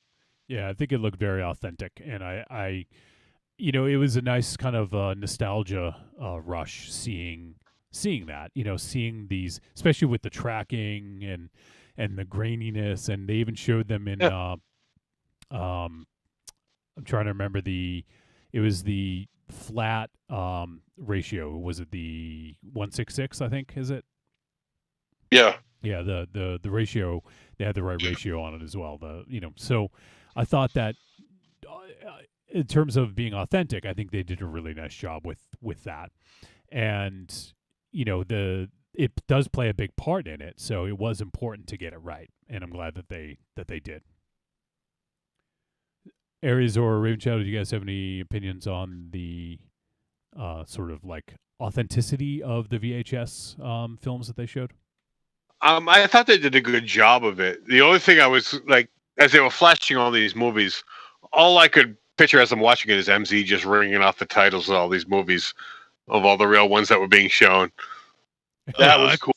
That was cool. Yeah, and I could label them off. There was Absurd, Axe, Nightmare in a Damaged Brain. Let me see. I think Sauna House Massacre. Yeah, I wasn't doubting it. I was picturing you just saying like the movies as they popped up. I knew you could name them all. Yeah. It was a very nice way to start the movie. Yeah. So, and then we have Enid sort of starts getting into this mystery where she sees one of the films, the film that was shot by Frederick North. What was the Don't Go in the Church, I think, right? Was that the one? Yes. Yeah. And she sees someone who she thinks might be her sister. And the name of the actress is Alice Lee, as portrayed by Sophia Laporta. And so she starts to investigate because she, still doesn't believe her sister is dead, or thinks she's still out there. And as she's talking to the producer, Doug Smart, she sort of like gets this feel that that this girl, he said something like, "This is going to be her last role or something, her last film or something like that." So, and she's like, "Well, was she, did you abduct her?" Like, and then so he started like kind of hitting on her, saying, "Were you, do you want me to abduct you or, whatever?" So, it really kind of led to this whole thing where she was, really thought that this was her sister and wanted to find her. So it was kind of an interesting angle, and it really got her deeper into her work, literally, and into finding out more about this mystery. And it really speaks to sort of these latent feelings that she has inside of her about, her guilt and shame that are associated with her sister. So she has some sort of latent feelings that she hasn't dealt with. And I just thought that was a really interesting way to go about approaching this. And she kind of gets into it. And the line between film and reality really is blurred in this too, because I fortunately though I feel that at some points the disappearance of the sister, or at least trying to find the sister, somehow ends up taking a back seat to Enid and her reaction to watching these films, and which I think is kind of disappointing, because the main focus of the film should be her trying to find her sister, and that somehow takes a back seat to Enid and her job. Well, this is all about, like, that's why I brought up earlier, like, what makes these people qualified? What makes them qualified to tell us what we can watch? And that really goes to show that Enid probably shouldn't have been in this role, because she had her own shit to try to work through, and she was projecting, right? Like, she was projecting her own sort of like feelings onto the films. And I think I think that's the important part of this, at least for me, was she's not cut out to do this, because she is directing her own feelings and personal, emotions towards a filmmaker's film, when that's not that shouldn't be how it's done. It shouldn't be done emotionally. It should be done very much in a sterile way, right? Like, so if she had gone through some sort of like vetting, she probably shouldn't have made it through this process, because she was a troubled person because of all these sort of latent feelings about her sister. And I think she also felt like she was almost like a bit of a, I don't know if this came across in the movie, but I felt like she almost thought that she was almost kind of like a rock star for doing this. Like, she gave herself a little bit more of kind of an inflated sense of self-worth for being this, this sort of bastion of purity. Yeah, because there are a couple of scenes, like the scene on the subway, where she's on the subway, she sees a guy across the car, where she sees him reading a newspaper, and right on the front page is a murder due to video nasty. And she kind of gives herself a little grin. And there was also the time when she's in the video store. So she's given, she's constantly questioning the clerk who just got done dealing with a customer, brought back a video nasty, and looks like somebody who would watch a video nasty, and somebody who I would like to hang out with watching the video nasty. and so she's just starts not so directly harassing the guy, asking about, Well, she was trying to get a movie from him. That's different. She was abusing her knowledge because of her job to get what she needed in the video store. But the end result is that she got it. Yeah, but that's different than what Wolfie is talking about. Yeah, like it wasn't like a like a sense of higher sort of like, you know, like she was kind of almost like a rock star. She kind of felt like because she dictates what is, you know, what is able to be viewed by people, you know. I think this counts because it shows that she has power over people. No, it was purely her knowledge gives power over people. No, because she tried to play that she was just kind of the average person looking for these underground movies, and when that failed, then she blackmailed him. Yeah. So that was completely not her power. Yeah, she just used some knowledge to get what she needed, and it was purely selfish. It wasn't, you know, to be holier than thou. She just wanted to see the movie to see if she could see her sister, you know. So it's a little different. I get what you're saying, but it's a little different from what I'm talking about. But you know, but it does point out that whole sort of you know, who I guess in a sense, Ravenchild, I'm gonna use a comic bookism here. Who watches The Watchmen? You know. Yeah, that's what I said earlier. But you know what? And actually, it kind of plays on later in the movie. You see the kind of, I mean, I don't want to speak too much of it, but that it is kind of who watches The Watchmen with that aspect, and you see that she kind of is annoyed by the situation. And when you've watched the movie, you know what I'm talking about, where it was almost an exposure to what she's doing. Yeah. Right. Yeah. So, like, you know, go ahead, everyone can get censored, right? It's all the fucking... I'll censor you right now.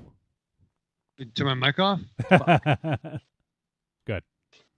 No, but like, what the fuck you do? It's fucking just, I don't know, fucking just be aware. And just sometimes... What? What are you talking about? Be aware. Are you talking about driving all of a sudden? Yeah, it's okay to see look both ways. Yeah. Stop at stop signs. Be aware. It's okay to see a boob or exploding head. All right. You know what? If you get up and leave the show, like, give it a couple minutes to get back into the flow, so you know what we're talking about. Just have an issue that Ollie was fucking running amok, and I was concerned. Okay, I understand that, but give it a couple minutes so you know what we're talking about. You're not just like spouting off about nothing. Or just don't come back, Raven Shadow. Yeah. You heard it from Johnny. I'm gonna give him a fucking anxiety now. He doesn't know what to say. He doesn't know what to say. I'm gonna message Rocky. He's whiter than a damn dog right now. What are you gonna say to Rocky?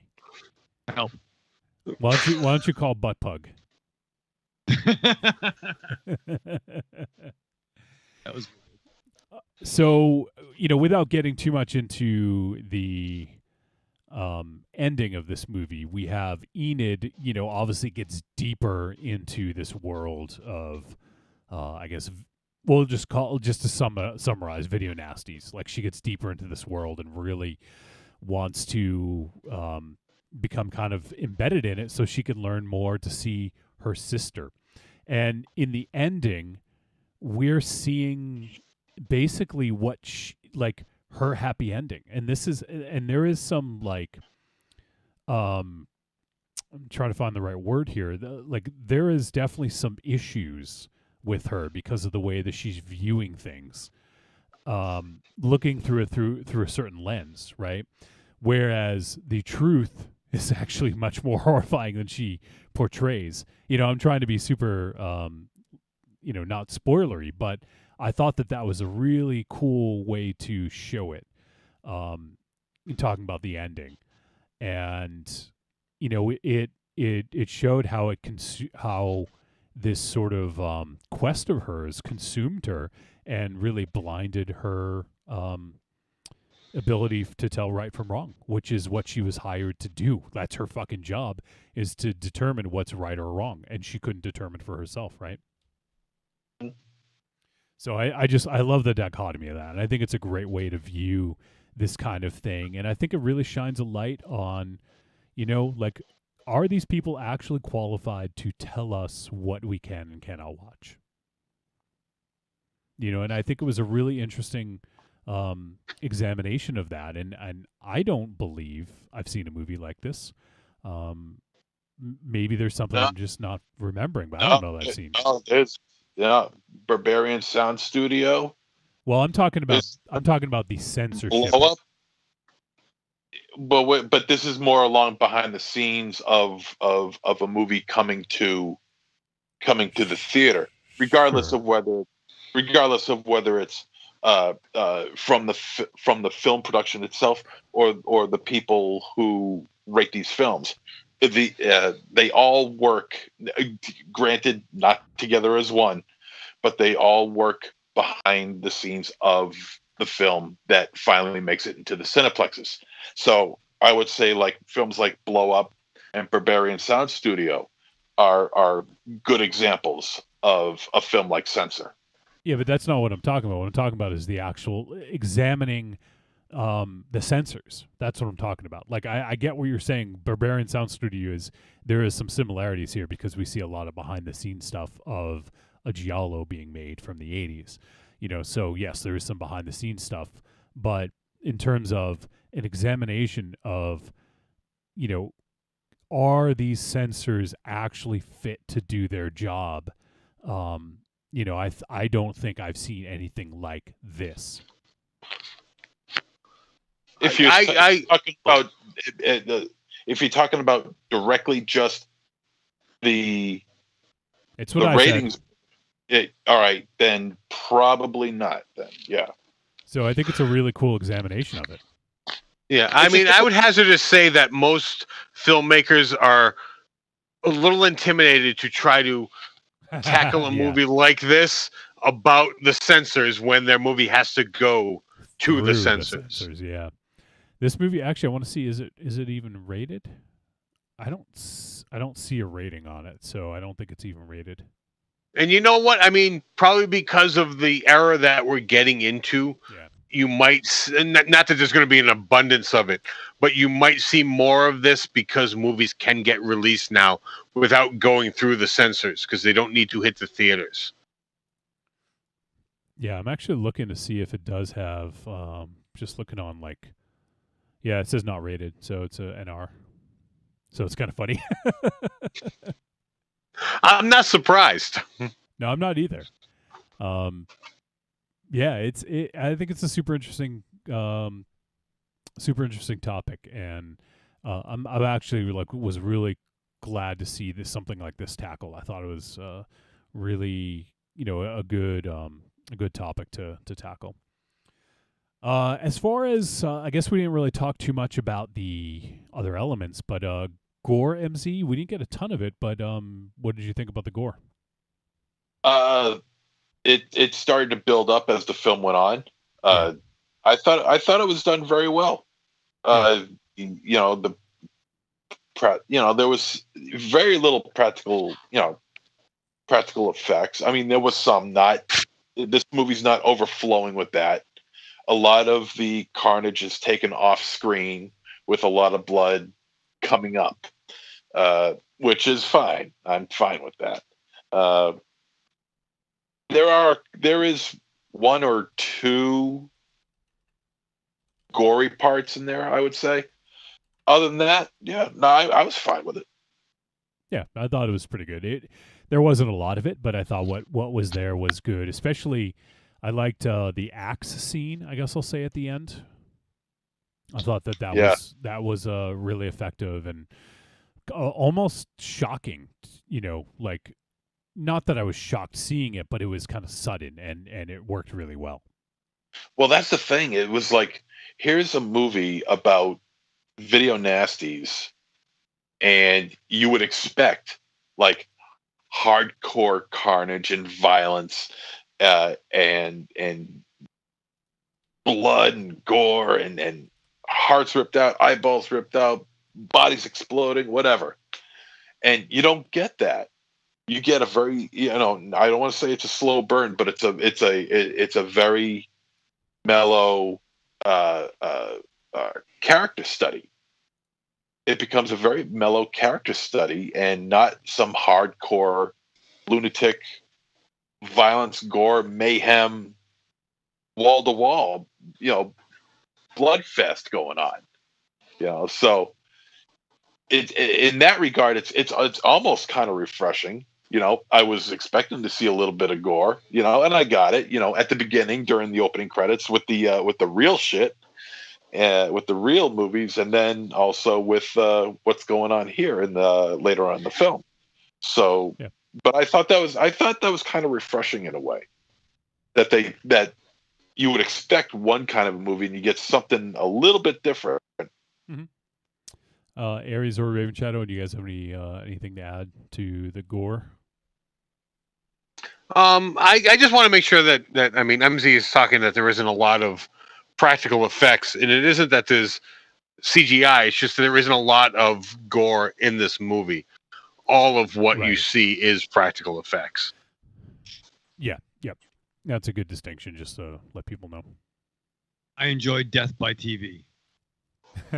Yeah.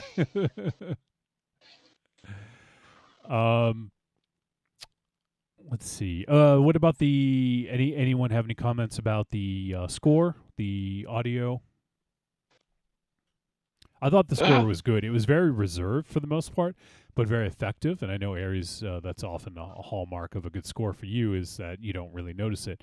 But I think even in the credits, I feel like it stood out more. So I think it just kind of did its job and, just sort of like was there to enhance and didn't really stick out. But I thought it was well done. And from what I could tell, the sound design was also well done. And I think I'll agree with you. It was just a solid score. It was exactly what it needed to be for this movie. Yeah. And also, I think that it was shot really well. Like, especially, we talked about this a little bit with some of the VHS kind of film scenes. They looked spot on, I thought. And I just thought overall this had a good mood to it. MZ, you talked about sort of the saturation a little bit. I think that it felt very 80s to me, even though it was very colorful. There was something to it that sort of was evocative of that feel. And I think that really played well, especially I think the biggest part for me was the set of their office, of where they worked, the censors worked. Like, there's something about that felt so fucking 80s to me. Like, yeah, almost like, I don't know why I think of this movie, but Joe versus the Volcano. You know, those office scenes with the fucking fluorescent lights and everything. Mm-hmm. When I think of like an 80s workplace, I don't know why that comes to mind for me. You know what? I actually got the feeling that the office was more of a 70s, and it gave the feeling that they were just outdated. Yeah, you could be right about that. Yeah, because it did feel like it was pretty old, in terms you saw, I think it was probably the archivist. She had a computer, but there was no other computers in that office. Everyone just had stacks of files. True. And that just struck me as very, very 70s. There was typewriters. Like, it wasn't in this era, like, computers were the cutting edge. So that was just very resistant, and they were just kind of holding on to the past. And I felt that was just more of a statement as to what they were trying to get across with how these people view movies. Yeah, and it was that whole scene where the other woman asked, she's like, "Oh, would you mind typing up my notes?" Yeah. So, yeah. All right, is there anything else you guys want to add before we head to the verdict? All right, let's do it. If you have any thoughts, you can just give them the verdict. Trick or treat, baby. I wonder if people would say you're a trick or a treat. Trick or treat, motherfucker. All right, it is verdict time. We're going to let you know whether this flick was a trick or a treat, and any final thoughts we may have. Let's kick it off with Monster Zero. First of all, I want to say special props to actor Guillaume Delaney. That guy is a fucking beast, man. He is. Holy shit, Jesus, he's got like acromegaly or something, man. He is freaky looking, and that just a good. He's got such a great look. The first thing I noticed when I finished watching this movie is how much the lead character of Enid reminds me so much of Jennifer Hills from I Spit on Your Grave, where you have this woman, her hair's all tied up in a bun in the back, wearing glasses, much like Jennifer Hills, Camille Keaton from I Spit on Your Grave. And then at the end of the film, she's wearing both characters are wearing this white robe with their hair down. So that it just made me feel like this was, totally different in context. But when I saw that, I'm like, shit, they just did I Spit on Your Grave. How do you like that? Another one of the famed 72 video nasties. I think the actress who played Enid was very, very good. Very realistic. She seemed rather the type of person who would be in a job like this. Past troubles notwithstanding. The feel of the film was very good. It certainly felt 80s. There was, good amount of gore involved. Not over the top, but a good amount. The over the top would be at the beginning because they show all that stuff at the beginning. And I thought this turned out to be a very interesting character study where we look at behind the scenes of the people who rate these films and what it does to their psychological mind. We haven't seen that before. Now we have. And it's a very interesting take on that. We've seen it from the viewer's point of view, not from the rater's point of view. So that's new. I like that. That was interesting. The ending, I'm still on the fence about the ending. I still don't know what to make of it. How I feel about that is. The score is good. The violence is good. The characters are good. The overall tone of the film is good. Is really good. So yeah, this is a decent treat. All right. Next, why don't we hear from the God of War, Ares? Surprise, surprise. I'm going to disagree with MZ on a couple of things here. Let's see if I can remember what he said. I don't think this is a good character study on the people who rate movies because everyone but the star, it was just kind of the same character, just played by different people. And the star had her own mental issues going into her job, as you learn throughout this movie. And it becomes clear as she starts to come unhinged as this movie progresses. And you see it as to how physically how she's presented. She's very, uptight, button-up shirt all the way to the top, glasses at the very beginning. And as the movie progresses, her wardrobe and her appearance just becomes very sloppy as the movie progresses. And that's just how she is handling her situation as the movie progresses. And I thought that was done very well. But as much as this movie has good going for it, there's so much that it doesn't have going for it. And I'm sorry to say that this movie, there isn't a lot to this movie. At an hour and a half, under an hour and a half, there isn't a lot of story in this. They're supposed to be building to something, and is not. They spend too much time building to nothing.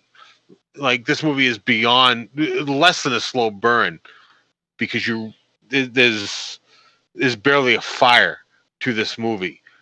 Although they do nail a lot of aspects, the story is lackluster, and the ending, although I understood what they were trying to do, because they kind of just went 100% at the ending, it kind of took away because it was completely different than the rest of the movie.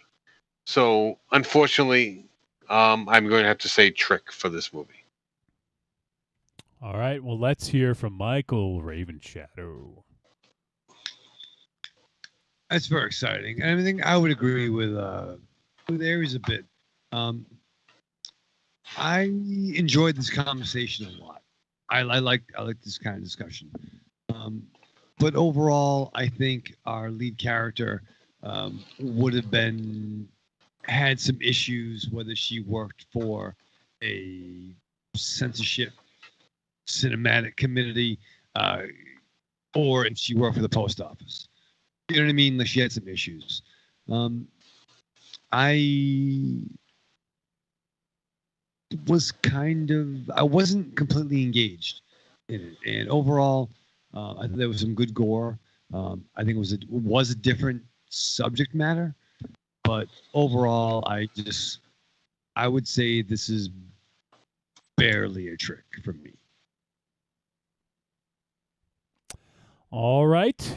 And for me, I really dug this flick, and I think that it was exceptionally well made, and I really think that it was just a really interesting look at.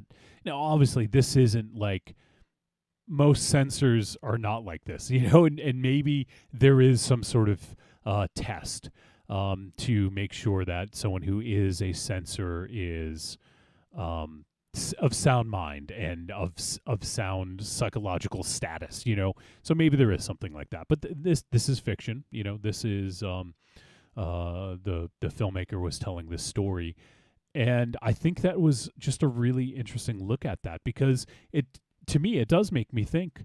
I've never really thought about that. I've never thought about what the two guys two guys who gave it a trick leave when I start talking about it, right? Yeah. Well, thanks for finally alone. Thanks for sticking around, MZ. But I do think that it's a really interesting look at it, and I think it's an interesting topic of how do we know these people are of sound mind? Like, who are they to tell us what to watch? You son of a bitch. Sit down. It's so weird. I feel like I'm talking to nobody now. Everyone left me.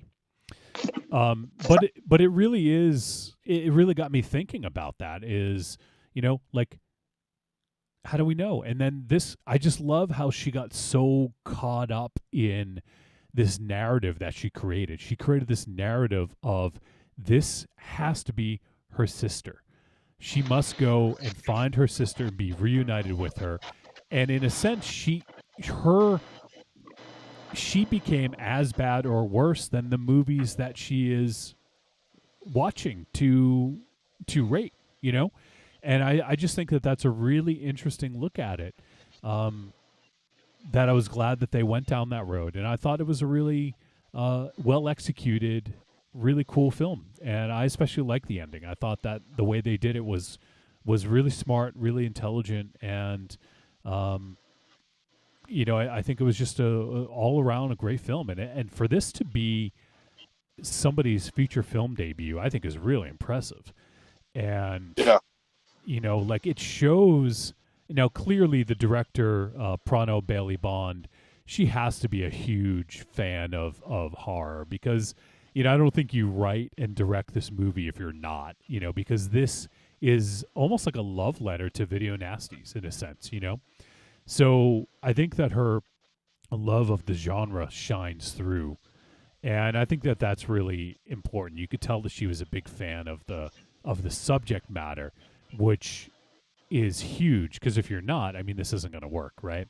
So yeah, and I thought that Neve Algar, the lead who played Enid, was also quite good in this because she had to play almost like a dual role. I mean, it's not a dual role, but she plays this sort of upright citizen who is a censor, and then becomes sort of like this depraved person who gets involved in the stuff that she's watching, because of her own baggage that she brings to it. So I think that that's a really cool investigation of this character and of this world, and I'm glad that we watched it because I think it's a super cool film, And I think a lot of people listening to the show will also agree. So if you know about the Video Nasties at all, or if you like any of the Video Nasties, I'd say that this is something that you'd probably be interested, even if you don't end up liking the movie in the end. It's sort of like a love letter to that era of film.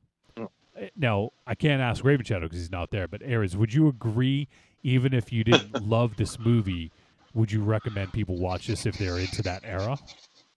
I mean, this definitely is made by someone who loves those movies. Yeah. And I understand what they were trying to do with these movies. But at the end of the day, I cannot recommend anyone to watch these movies, because you know what? If you love those movies, you've seen those movies. Like I said, I can picture MZ ringing off all those titles.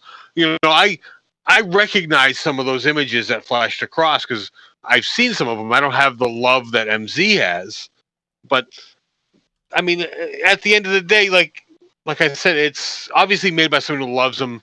Do you need to watch this because you love them? No. All right, so that is going to do it for. Go ahead, MZ. Yeah. I can't believe we forgot this. Go. When they were leafing through the makeshift videotapes, we came across Evil Dad. I'm glad you brought that up. Yeah, I almost forgot. Yeah. Yeah. Remind me of the old game of zombies that we used to play. Yeah, exactly. Yeah. At the theater. Now it's showing Evil Dad. Yeah. That is funny. So yeah, if it wasn't obvious, and I don't remember if I said, but for me it was a treat. I really dug this one. So next week we're gonna talk about a movie on Shudder. The name of the movie is Skull the Mask, and this film popped up on Shudder a couple weeks ago. In the synopsis, the feature film is an action-packed horror flick depicting a supernatural serial killer based on pre-Columbian mythology in a hunt for revenge in the metropolis of Sao Paulo. So we shall check out Skull the Mask. It is on Shudder. If you guys would like to play along at home and check it out, you can do so. I believe I'm just checking to see because I know it's a Brazilian film. I think it is subtitled, so just a warning to you, Aries. Languages, it says Tupi, German, and Portuguese. So I think it's probably subtitled. But yeah, so we'll check out Skull the Mask, and then we'll get some other films coming up in the next few weeks that I'm looking forward to. So looking forward to checking out the next several weeks of films. And that will do it for our film discussion. We do have a couple of voice messages, so let me check those out. All right. First, we're going to check in with our man from Down Under. One of our men from Down Under. This is Tim from Melbourne. Tim Chuma. Let's check in. Unbelievable. Tim from Melbourne here again. Just wanted to say happy birthday to Monster Zero, because even I missed the whatever the call out that went out to do the roast for him. Just on the way to work, so I thought I'd stop in those pedestrian mall and record this. It's raining, so I have to make it short. I got the Blu-rays arrived that I got from the local website that imported them. It was quite a lot more than I've spent on Blu-rays for a long time. I got Frankie and His Pals, which is like a shot-on-home video movie of 4 monsters that go and annoy people at a party. So pretty much what Raven Shadow and Richard do already. The Death Promise, which I've only seen that minute clip of the bloke screaming. That's the reason I wanted to buy it.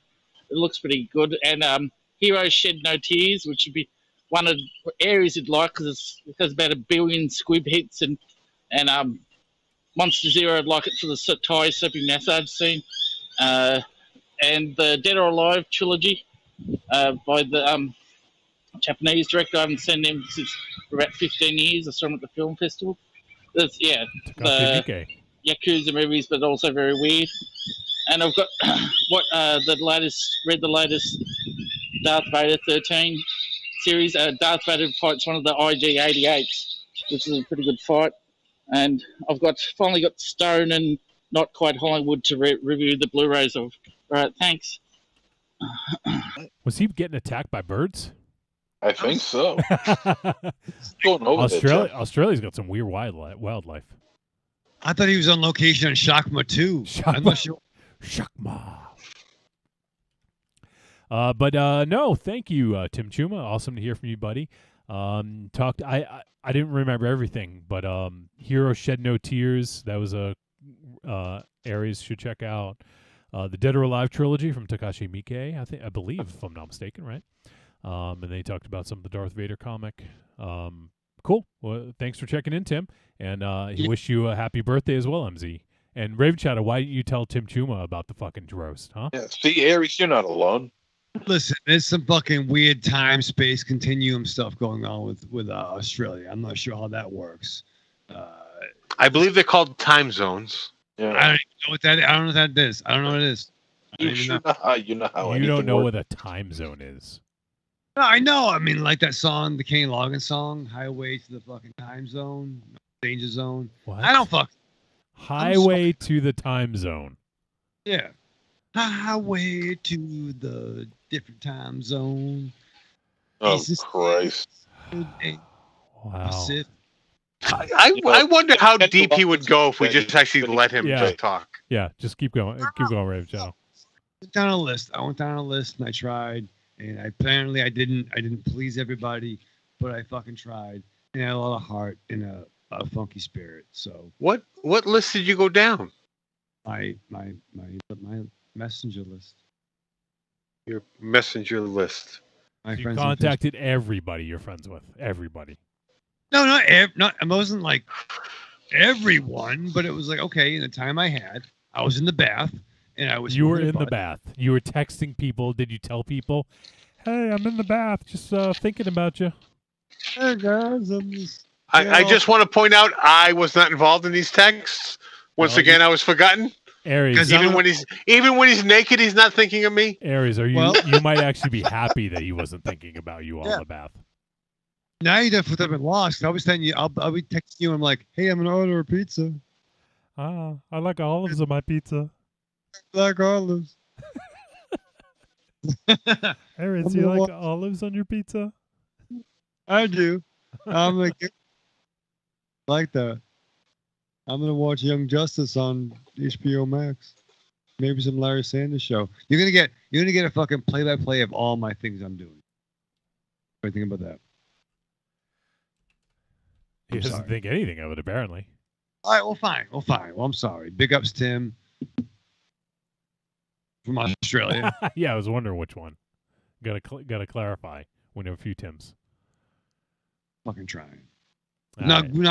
Not well. I'm sorry. No. Ollie is whining. I don't even know what's happening. What's up with Ollie? Is he all right? I don't know. He's fucking weird. I think I have to take him out. Maybe he's got to go poop. I have to. I have to go. Maybe he's got to bust a rhyme. Drop a dime. You're going to miss Josh's email or a voice message. Apologize now and then go. No, Josh will fucking respect that I'm taking my dog out, but he's running amok. Apologize first and then go. I apologize. You could just simply say, I am sorry I'm going to have to miss your email. Yeah. Because I need to go attend to my dog. Yeah. Okay, well, first it's a voicemail, Aries. I know being from Asgard is different on technology with you, but oh my God, you're gonna jump all over one little wording mistake. Far be from anyone on this. Yeah, just go take care of the dog. Go. Shoo, go. Bye. Go. No. Zip. Rip.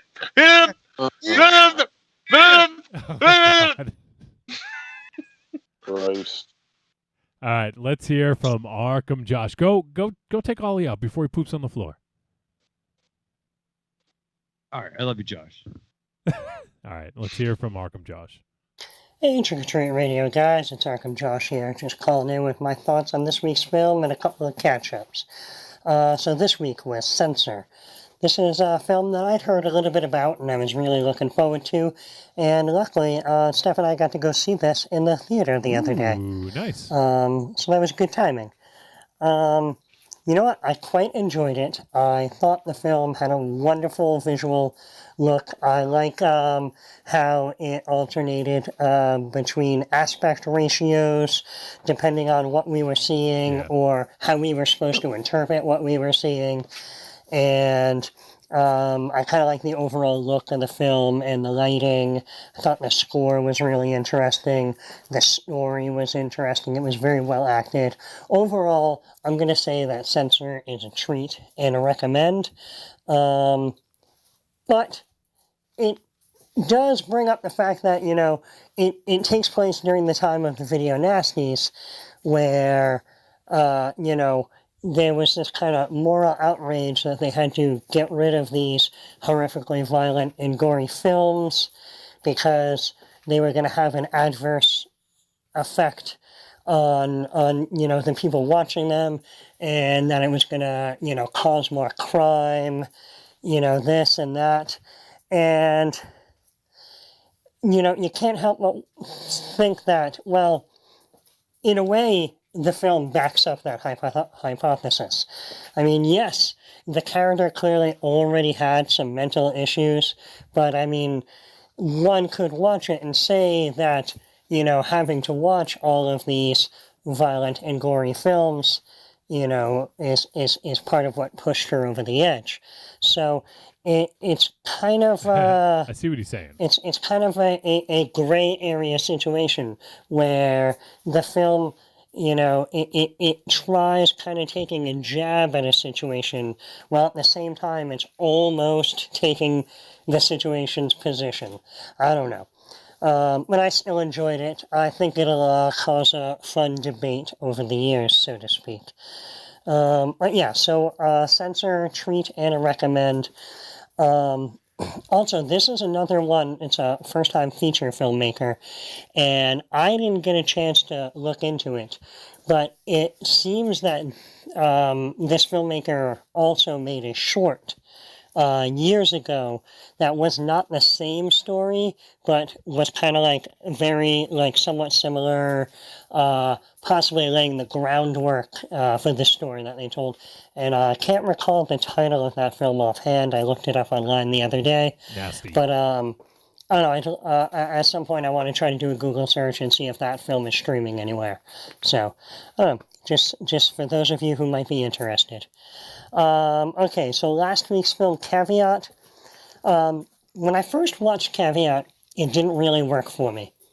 And then after thinking about it for a couple of days and hearing your discussion of it, I think it works a little bit more for me, but still not 100%. It was also a film that had a lot of great atmosphere. The cast was good. I just felt like they were given limited material to work with to a certain degree. But that one, I would say, is a tepid treat.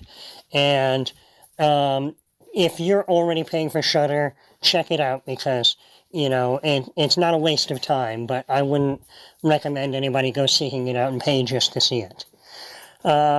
Lastly, harkening back to Spare Parts from a couple of weeks ago, I don't know, it's a film that didn't really work for me, but I feel that personally, I just might not have been in the right headspace or had a kind of compromised viewing of it.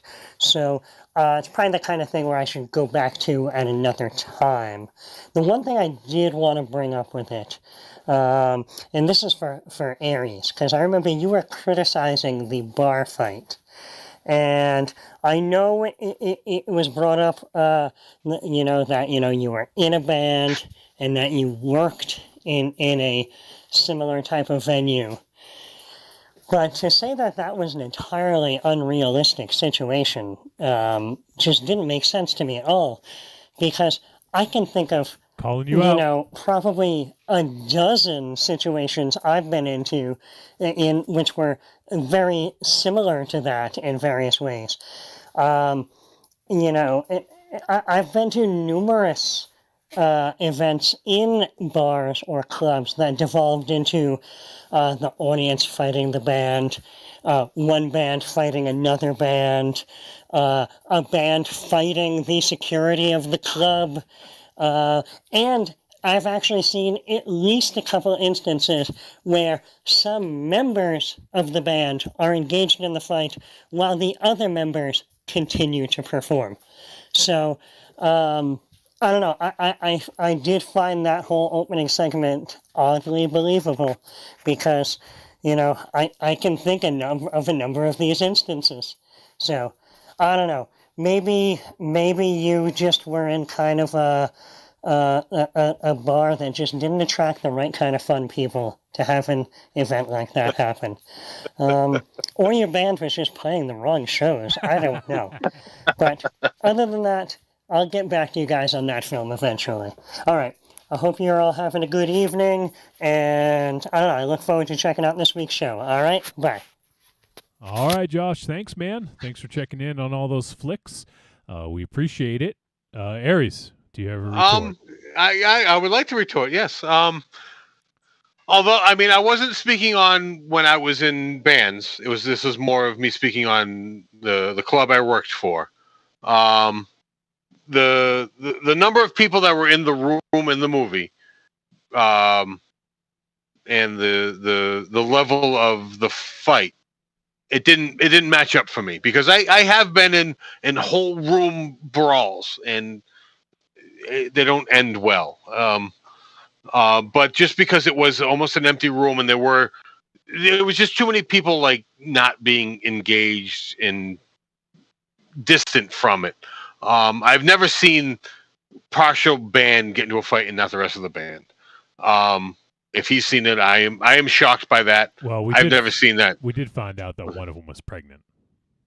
Yeah. So, well, normally once the band gets involved, the band's involved. Like everyone gets involved. I've never seen the rest of the band continue to play while the bass player is getting this shit kicked out of him.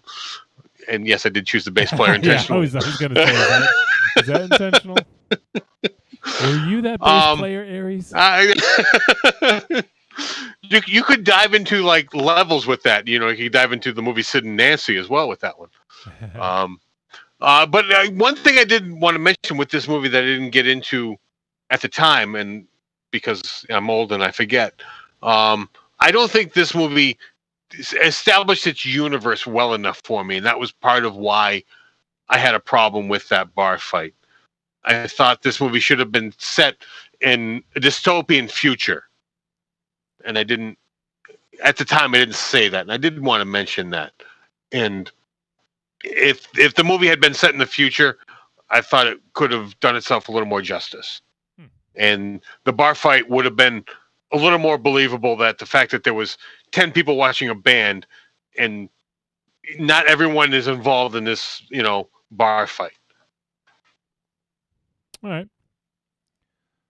That's fair enough. So thanks, Josh. We appreciate it, buddy. And always a pleasure to hear from you. Let me just double check, make sure we didn't get any voicemail towards the end. We did get an email from Universal Pictures that the Halloween Kills trailer dropped, MZ. Excited? Yep. It dropped 20 minutes ago. I do just want to mention to Josh, I have no problem with him calling me out on what I say. Please, anyone, you have a problem with what I say, send a voicemail, send an email, call me out. I love the back and forth. I love to try to justify what I say. Yeah. I thank you, Josh. And everyone's experience, and Aries, you played in a bunch of bands and you worked at a bar, at a club, / bar. So your experience was your experience, and Josh may have been, maybe the clubs in Providence are a little bit rougher down there or something, Yeah, I don't know. They did have the station down there in Rhode Island, right? Yeah. Well, Providence is that ghetto hell, So who knows? But yeah. So we always appreciate Josh. Thanks for checking in, buddy. And well, I think we're winding down here. Raven Shadow might not get to say goodbye. Yeah, let's do it without him saying goodbye. Oh my God! Let's hurry it up. Oh, that's gonna be the end of the world. Arrivederci, douchebags. Hurry it up. Jesus hold Christ! On. Hold on. Before we go there, MZ, I got one question for you. Give the folks a Video Nasty recommendation. Maybe a deep cut, or maybe one they might not have seen before. Oh, let's see. You don't need to find it. You can just say it. Because I mean, it's just. Oh, shut up. Shut up. Sit down. You'll find this on Shudder, actually. Okay. Evil Speak. Evil Speak. All right. Yeah. It was just played on Joe Bob's. It was just played on Joe Bob's Drive-In a couple weeks ago. So. Shit. You had to fuck it up, Wolfie. No, this is good. Do you realize how much we'd hear about this in the chat if he wasn't able to say goodbye? Yeah, it would be in the chat. I've actually never seen Evil Speak. I want to check that out now. Clint Howard stars in it. Oh, shit. Joe Cortez is in it. Yeah, Haywood Nelson's in it. Wait a second. MTV Joe Cortez? Is it? No. That's Dan Cortez. Dan, okay. Sorry. That would be fucking funny. But I thought the same thing, Aries. Yeah. He had good hair, huh? He had great fucking hair. Dan Cortez. He was actually in a really good movie with, I think, Jonathan Silverman. I doubt it. Not good, but it was like fun. Oh my God, I haven't thought about that dude in a while. What the fuck? MC's like, what the fuck? We were so close to getting done, and Wolfie had to fuck everything up. I didn't. Yeah, hold on. Fucked everything up. Raven Shadow. I wanted to make sure me and Aries wanted to make sure that you were here to say goodbye. Thank MZ you. was trying to rush us, so I asked him a question, and then he got all mad when you walked in and we hadn't finished. Now, mind you, me and Wolfie had different reasons for wanting you to say goodbye. You can guess who was thinking of you, and then who was thinking of having to hear from you. Well, I think Johnny's the face in this dynamic. I was thinking about you, buddy. Thank you, brother. I love you. I'll play the asshole every time. Just below each other while you're at it. Records every Wednesday night. Cad Bane. Oh shit! Dan Cortez was in Demolition Man. I forgot about that. Was he? The fuck are you playing that? Taco Bell entertainer. Oh God. For him. All right, now we can say goodbye. Now that everyone's here, okay? MZ, you happy? Yes, I am. All right, say goodbye. Arrivederci, douchebags. Dick. Douchebag's dick. All right, Aries. Good night and have a pleasant tomorrow. All right, Raven Shadow. All right, listen, I'm sorry. Oliver was running amok. He had to go out and do his business. Did he do his business? Is he okay? He did. Yeah, he's good, but he was communicating. He was doing all his jobs. And if I didn't listen to him, it'd be my fault. Well, if you didn't listen to me. Well, to be fair, I mean, yeah, I'm just playing. I don't listen to Johnny. Did you leave him outside? I don't see him. Yeah, where is he? I would never leave my dog outside. Did you give him not built? Did you give him his baby or a dream bone? You know, he got a little dental stick. He's got a little stick. Yeah, he's got a little green. He's greenies. Oh yeah. Yeah. But now, thank you for everyone for waiting. I'm going to go into business myself right now. So if you'd like, oh God, see what you guys started. I'm getting the fuck out of here. Yeah, you had a fucking 50th birthday party I put together, by the way, motherfucker. Yeah, you got to stick around. Oh, thank you. Like hell, I do. But no, have some more fucking Phantom Jambalaya or the fuck you're. I gotta take a fucking piss. Come on. Yeah, don't take it. All right. But what I'm trying to say is that the day this episode drops, Friday morning, stick around because 11 p.m. Eastern Standard Time, your boy is going to make his triumphant return appearance on the Two Guys, One Crypt podcast. That's right. It's a spinoff of Tales from the Podcast. And this week, we're going to be discussing the film Gunwoman by our buddy, Karando Misatake. Yeah, may have talked about it before, but haven't talked about it on this show. So we're going to do a little West Coast swing conversation. West Coast swing? Yeah. Are they on the West Coast? Yeah, but that's why I'm like, are we really recording at 11 p.m. Standard Time? But apparently, the Two Guys, One Crib show has a big following on the West Coast. That's why they do it at 11 p.m. Oh, okay. I thought they were on the West Coast. I'm not sure where JB is, but I think he's in the Middle Coast. The Middle Coast, okay. That's not really a coast, but okay. He's in the midlights of America. All right. All right. Oh, yeah, you know what I mean? So fuck Monster Zero hard and live fast, love hard, survive with your mask on. Oh, shit. All right, everyone, that's going to do it. We appreciate you guys tuning in. Thank you to everyone who left a voice message, Josh and Tim from Melbourne. We appreciate you guys. Corny says Midwest guys. So there you go. Mid-Coast, Raven Channel, the Middle Coast, as you said. Eastern boys and Midwest girls. Should I just let him sing us out? All right. So, we appreciate everyone for tuning in, everyone who hung out for the live show, and everyone who will listen to the podcast. We love you guys. We had a huge, I haven't really looked at the stats all that often, but we had a nice uptick. We're in almost every country. It's crazy. Where people listen to us all over the fucking world. We appreciate it, and we'd love to hear from some of you folks. I'd love to hear from every country that listens to us at least once during the history of the show. So if you're out there listening somewhere that isn't, fucking Massachusetts or even the United States, just reach out to us and just let us know you're out there. We'd love to hear from you. Podcast@trickortreatradio.com. Send in a voice message or even an email if you don't like to do the voice thing. But we'd love to hear from you. So, please send that in. And, of course, our Patreon supporters. We love you guys the most. Thank you so much for your support and for keeping this going. And speaking of Patreon, Blackout Tapes, Dependence Day, July 2nd, 9 p.m. Eastern Standard Time. Come check that out. All right. That's it. We appreciate you guys. Thank you for tuning in. And next week, we'll be talking about Mask the Skull. We'll see you then.